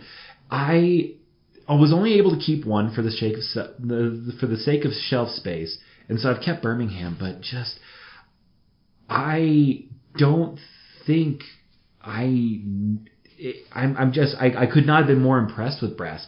And I talked about, I don't know if I'll ever be qualified to give a game of the year, because we play a lot of games, but not even a fraction of what's out there. I have a whole stack over here of games from last year I haven't played. Right. But I feel Brass is tied for my game of the year. Nice. I can't get over how to get to it. ingenious it was, how much fun it was, how beautiful and luxurious the whole thing was, even without the Kickstarter upgrades, without the coins, just how engaging and how cool I felt. Like, I felt like the coolest smart kid around, and that was nice. Brass. So cool. What's your number 2? All right, so... And you experienced this too, and I think it was just such a brilliant moment in our lives. Codenames Duet. And now it's a very specific moment, because we talked about Codenames, and we talked about I know what the moment is. Yeah, we're playing with our boss Carrie, which usually doesn't play that many board games, but she pulled this incredible move that just blew my mind, and it worked. And after that, I was like, I'm done. I'm like, oof. So if people know how Codename works, you have a bunch of words laid out, and you have to you have to get the other person to figure out what are the right ones to pick out from like a bunch of them there by giving just like very simple hints. And whatever hints she gives is what, like Thunder. She gives Garth 2. Garth 2, because 2 is the 2 cards that you can pick that are good. So there's a whole, a long span of time. I don't know how long it was, but it was she telling me like, oh, so I think Garth 2 works for this, and I'm like, I don't. So she was trying to pull Garth Brooks, the 2 words country singer. Yeah. Which I am completely I don't know anything about country music. And I don't know who Garth Brooks is until I learned in this situation. And we're hoping that you know who Garth is. Her and I had literally talked about Garth Brooks the week before. So this is how special this game is, where very simple things like having a conversation 2 weeks before or a week before can make your game or break it. So if you're playing with friends that are really tight, you will be able to form some crazy connections between words. If you're playing with strangers, it might be just kind of weird, but you can make it work, and it would kind of be a whole different game because it's a person game. It is. It's not better or worse. Yeah. I've watched the inside joke blow people up. Yeah. But playing with strangers is fine. It's just different. Yeah. And no, the words were thunder and rolls. And I thought when she said, you're not supposed to make comments, but she was like, you're white enough, you'll get this. I immediately thought of Garth from Wayne's World. Yeah. And they and Carrie, bless her heart, she usually kind of follows games, and she understood I have to throw a poker face, and she has terrible ones. And both of you are just veins pulsating out of your brain as I'm loudly talking about Wayne's World. And only in the last second, right before I'm about to guess, I realized she's talking about Garth Brooks. Yeah. It's like, wait a minute, thunder, roll. Yes! And a lightning strikes, dan, dan, dan. Oh, God. And I'm just sitting in the corner like, wow. It was the greatest moment. And there were high fives and cheering and laughter. No, yeah, that was awesome. Everything board games should be. And that cemented I think that cemented Codenames do it for me. And we still haven't played Codenames OG, so yeah, we need to play Codenames OG, especially with the team. Yes. Especially since we got our boss Carrie to play with us, because now she knows everything about it. So yeah, that was my number 2 on the list. What you got? Number 1. This is my other game of the year. I found it at Gen Con. I had heard about it before, getting a bunch of prestige. It kind of goes with Gen Con. Gen Con was just, as far as experiences, I got to give it to that. That was such a bizarre experience. I've done, Albuquerque Comic Con, a couple thousand people. It's nice. But to be in a place with 60,000 people in the Indianapolis Convention Center, and any moment I had, first of all, I worked with Czech Games Edition, and being able to work with them and just teach Galaxy Trucker. Honestly, this number 1 kind of blends in with Galaxy Trucker if I wasn't doing 2018 games. Just so, wow. People are sitting, I'm so used to trying to get people to play a game. People are sitting down, specifically, teach me the Galaxy Trucker. Right. Or teach me Adrenaline. Or teach me Pulsar 2849. Wait, don't. I'm like, look at it. It's complicated. Why are you upset? They are all like, oh, it's too complicated for me. Look at it. It's not lying to you. It's exactly what it is. But they sold out of Galaxy Trucker just because, that game, oh, man, it was so good. And then just those moments I was able to break out and just hit the floor. Right. Go see what Cool Mini or Not is up to. Go see what Matago is up to. And just take in all of the culture that I've just been immersed in. And I don't know how to put it. It's the equivalent of just being obsessed about Disney movies for so long and then getting to go to Disneyland. Right. And just, wow, talking with designers, talking with favorite designers, just being able to talk to Bruno Cathala as he lies to me saying Imaginarium will be out in 2018 in America. But I was just like, wow, this is so cool. And it was absolutely mind-numbingly amazing to be a part of that. And in the process, I go to Pandasaurus, who is just reveling in all of their Nyctophobia and Dinosaur Island stuff. Right. And they've got this little game, this tiny little game, which is selling like hotcakes because it's like $20, called The Mind. And I watched them play it. And someone came up, and it was one of my proudest moments in board gaming. Somebody's like, hey, what is this? And I just turn around, see, this is The Mind.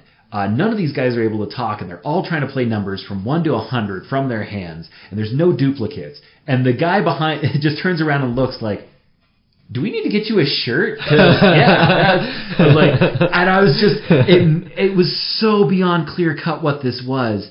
And it's so minimalistic. Yes. Whereas Brass is the opposite. Brass is a messy 10-year-old game that is just full of the worst types of things in rule books. But if this happens, watch out for this. In Stasis 7, whatever. And mine is don't talk. And that connection of being able to experience that. And some people have said it's not a game, it's an experience. I don't care. It's incredible. Right. And I've only had one bad game, and it was somebody trying to break the damn game. Oh, yeah. I remember you telling me that. And I pushed that out of my head. No, outside of that, everyone's had a ball. Man. And just, it was, I took a lot of games home from so many more games than I should have from Gen Con. And along with Pictomania, because that came home with it, I gotta say the mind was just, I pretty much hugged that on the way. In the airport. Yeah. But one of the best things about Gen Con is not the fact that your flights will be canceled 8 times. But while you're waiting for your flights to be canceled, they actually just filled the airport with tables so you can play with everyone else. Right. And I sat down with 3 indie developers. I was the only one not developing a game at the time. And I am just playing the mind with them. Nice. And we get to the last round. Oh, boy. And I'm like, holy cow, we're all doing it. We're all doing it. It's happening. It's a Ron Paul gift. And so I was like, all right. Yeah, all right. So we're at like level 8 and we're throwing down. It's been really tense because once you all have 8 cards, right away the tension starts. And we get to like 18. 22 drops. I'm like, okay, everyone's good. 24. Phew. And the game continues, and then the 30s, and I look, and I had 25. And we're on the last, and I'm like, hey, guys. Oh, no. It was fun, and it was so great, because all these guys are trying to be nice to the rookie, and like, yeah, don't tell him it's his fault. But it was just this connection. Nice. And yeah, I could associate Galaxy Trucker and Pictomania and all those other ones, and they're great too. I'm at I'm a small shout out. Yeah. Saw Battle of the Bands or Battle of the Bards there. Okay. A deck building, dice building game of getting these. Oh yeah, you were telling me about that. It went on Kickstarter this week. It was canceled because they found a better manufacturer that's basically to save the customer more money, and they're going to relaunch it a couple days. It was like $45 before, so it's going to be a price drop again. Nice. If you like nice, fun, whimsical, it kind of it feels like a Critter game mixed with like Rock Band. A lot of the icons remind me of Rock Band stuff. But I saw them there, and they showed me how to play the game, and I was just like, wow, that's awesome. What a fantastic experience. Wow. Just super blown away by it. I hope I can go again this year. If you hear this, Justin at CGE, thank you for that experience. And don't forget your old pal, Nick. But yeah, and then thank you, Pandasaurus, again, for being on the list twice there, both with Dinosaur Island and The Mine. That was just, it's easily, as far as small games go, absolute favorite, bar none, easy favorite light game. Blown away. Beautiful. Beyond comparison. How about you? Number 1. All right. Send us off on that. So, from someone that spent 2017 knowing nothing about board games and spending 2018 becoming completely enthralled with the world of board games, something happens when you're starting out something is that something breaks your expectations of what something is. And you think board games, and you think Catan, you think, the basic ones, Monopoly, all this stuff you play with your family. You never think you have to do so many things in so very little time, and you have to hurry up, and you have to work together, because otherwise everything is gonna go down the sewer.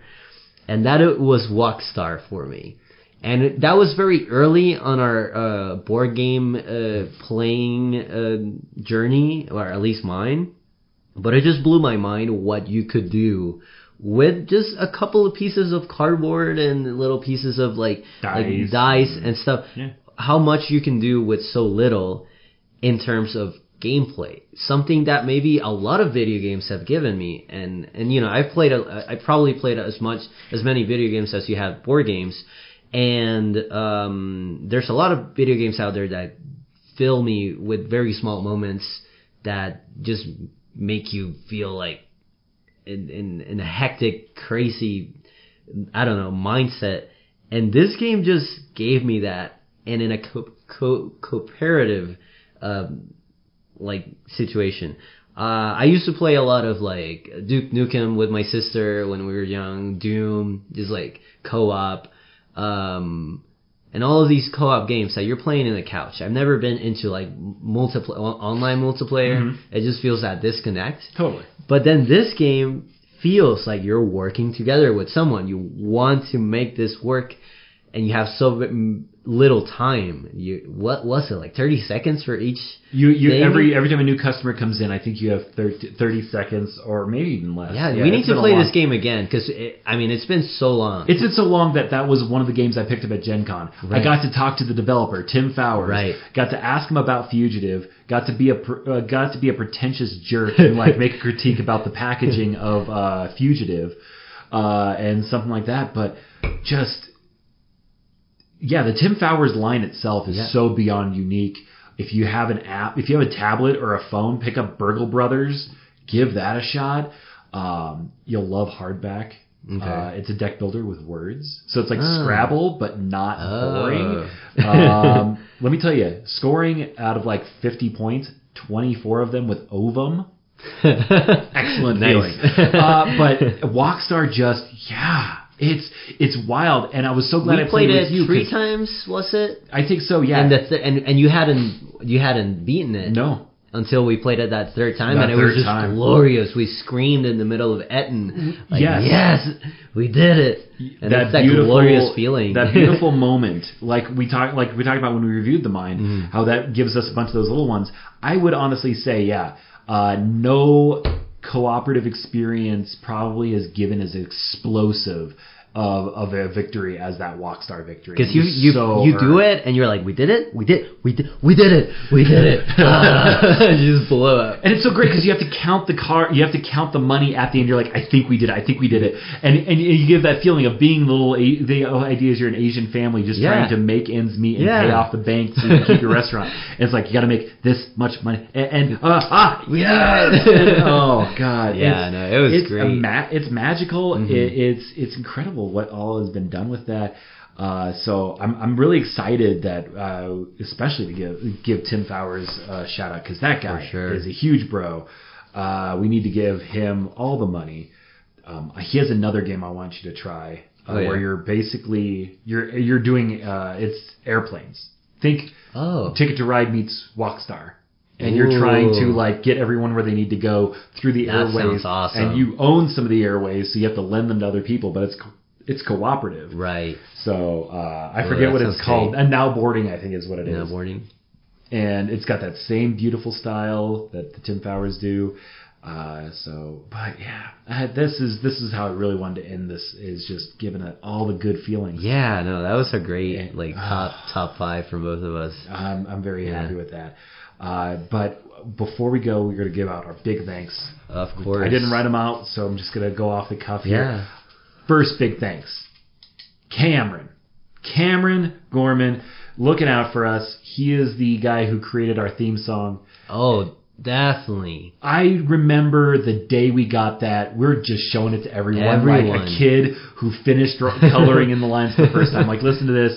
And I think my favorite one was our coworker Adrian, and he listens and he immediately just makes this face like, oh my goodness. Like, he was expecting like a little jingle, and he was like, this is a song and it's you guys. Like, this is so you. Yes. And so appreciative of that. Definitely, dude. Thank you so much. Oh my goodness. What on your end? Just a lot of people. I mean, I would love to thank everyone at Etten, because they've been facilitators for all of our crazy stuff. 95% of what we talk about has happened at Etten. Yep. So that goes out to Sean and Sally, Kayla, owners, Caitlin, and then Brian. Both of those folks hold the fort down and put up with our nonsense so much so. When we get sugar-ridden off soda and we just start talking at Caitlin, and she's trying to take it in, and it's nothing. Also, but I owe love. them $20. You Don't let me forget. New year, new you. But it's incredible. A lot of people got to play with all the guys on the Fenris team. Of course, Isaiah, Thunder, Greg, Evan, Adrian. It was so great to be able to play with them. For sure. Playing one offshoot of Scythe non-campaign, and Jamie coming in, steamrolling us. Yes, that was awesome. That was so great. Thank you for humbling us. Yes. Avery, Michael, Carol, Blanca, Susan, all these people that just gave us these amazing opportunities to feel the community of these games. Yeah, that beautiful community. It's a great community that I've never experienced anywhere else, really. No, it's so... Yeah, they're all huge nerds. They're all different kinds of nerds. And it's so fun to bring them all together. It's true. Justin at CG again, thanks for Gen Con, because I don't really think this would have exploded into what it was without that. For sure. The Indie Boards and Cards. Yeah, I have them too, because they've just, they given said, us we are so looking much for content creators, and I was like, we're a little tiny podcast who's just trying to make it, like, that's great. There you go. We're here. And I was like, wow, thank you. Yeah. That was fantastic. We applied to other companies. Other ones, I think we got lost in their stuff. Other ones just never replied to us. And they not only replied, but they kept up. And that was just so considerate. And really grateful for that. For sure. Everyone Everyone at work in New Mexico Escape Room. New Darren, Mexico Escape Carrie, Guido. They're the ones that pay our bills. The ones that pay our bills. But other than that, the people that, we played so many games with them. Yeah, that's true. And it's so great to take it from the non-board game perspective. Some of them with board game background, Mariah and Zoe, but also like throw things at Adrian. He makes it work. Like we played a lot of games with him too. And I always have to clarify, just because I tell people they're not board game people doesn't mean they're not smart. These people are incredibly smart, but I'm curious how well they adapt to these. And they always do a great job. And we have Jamie, which we haven't played a single board game with, but we still are very going thankful to get her to do it. We got Ian, we got Cody, our newest coworker. Oh, she's going to be so down with the board games. But Paul, of course, we've been playing that Scooby-Doo RPG which lately. We should talk about soon. Oh, man. We don't have to go super into detail, but that's been crazy. But just D&D, but with Scooby-Doo. Yeah. This is Shaggy over here, and I've been Fred. Scoob. Yeah, we're both currently shirtless running around. I've got a mimic glued to my hand, and we chopped him up to be kind of a rope. It's so weird. Weird. It's just, and we're doing this with the funnest of peoples, everyone at work, and yeah, I mean. And so I guess I think with that, I talk about how, I become board game guy. It feels like an obsession. I get that from the outside, and maybe it is. But what we're gushing about right now, that's been, when I first picked up board games, it was because it was fun. It was a hobby. And I was like, I was bragging to myself because I was like, it's not escapism. Everybody calls it that. Hard times hit. Things hit you low and times get rough. And it became escapism. And I was able to be like, at the end of the day, I can go, I don't have to worry about having a conversation. I can just sit down with good people and enjoy, putting trains out or moving tokens around. That part, it's engaging. It keeps the brain going, shooting endorphins, but I'm doing it around a really positive environment. Definitely. And that's the magic of it. Paul was talking about, man, D&D's gotten me through some hard times. And that's what I guess board games have done for me. And I know it's done for others. And so I really appreciate how it's able to heal, how it's able to bond people like families and coworkers and all that. And that's been just why we do what we do. Yeah. Thank you, dude. and thank you. I actually spaced that, because we got a really professional sound. You know what else we got? Some dope images. You were on top of the graphic design, and we got some new stuff. We'll get some new stuff for the new season. Season 2 is going to be so snappy. But you know what's most important? This is how we're going out.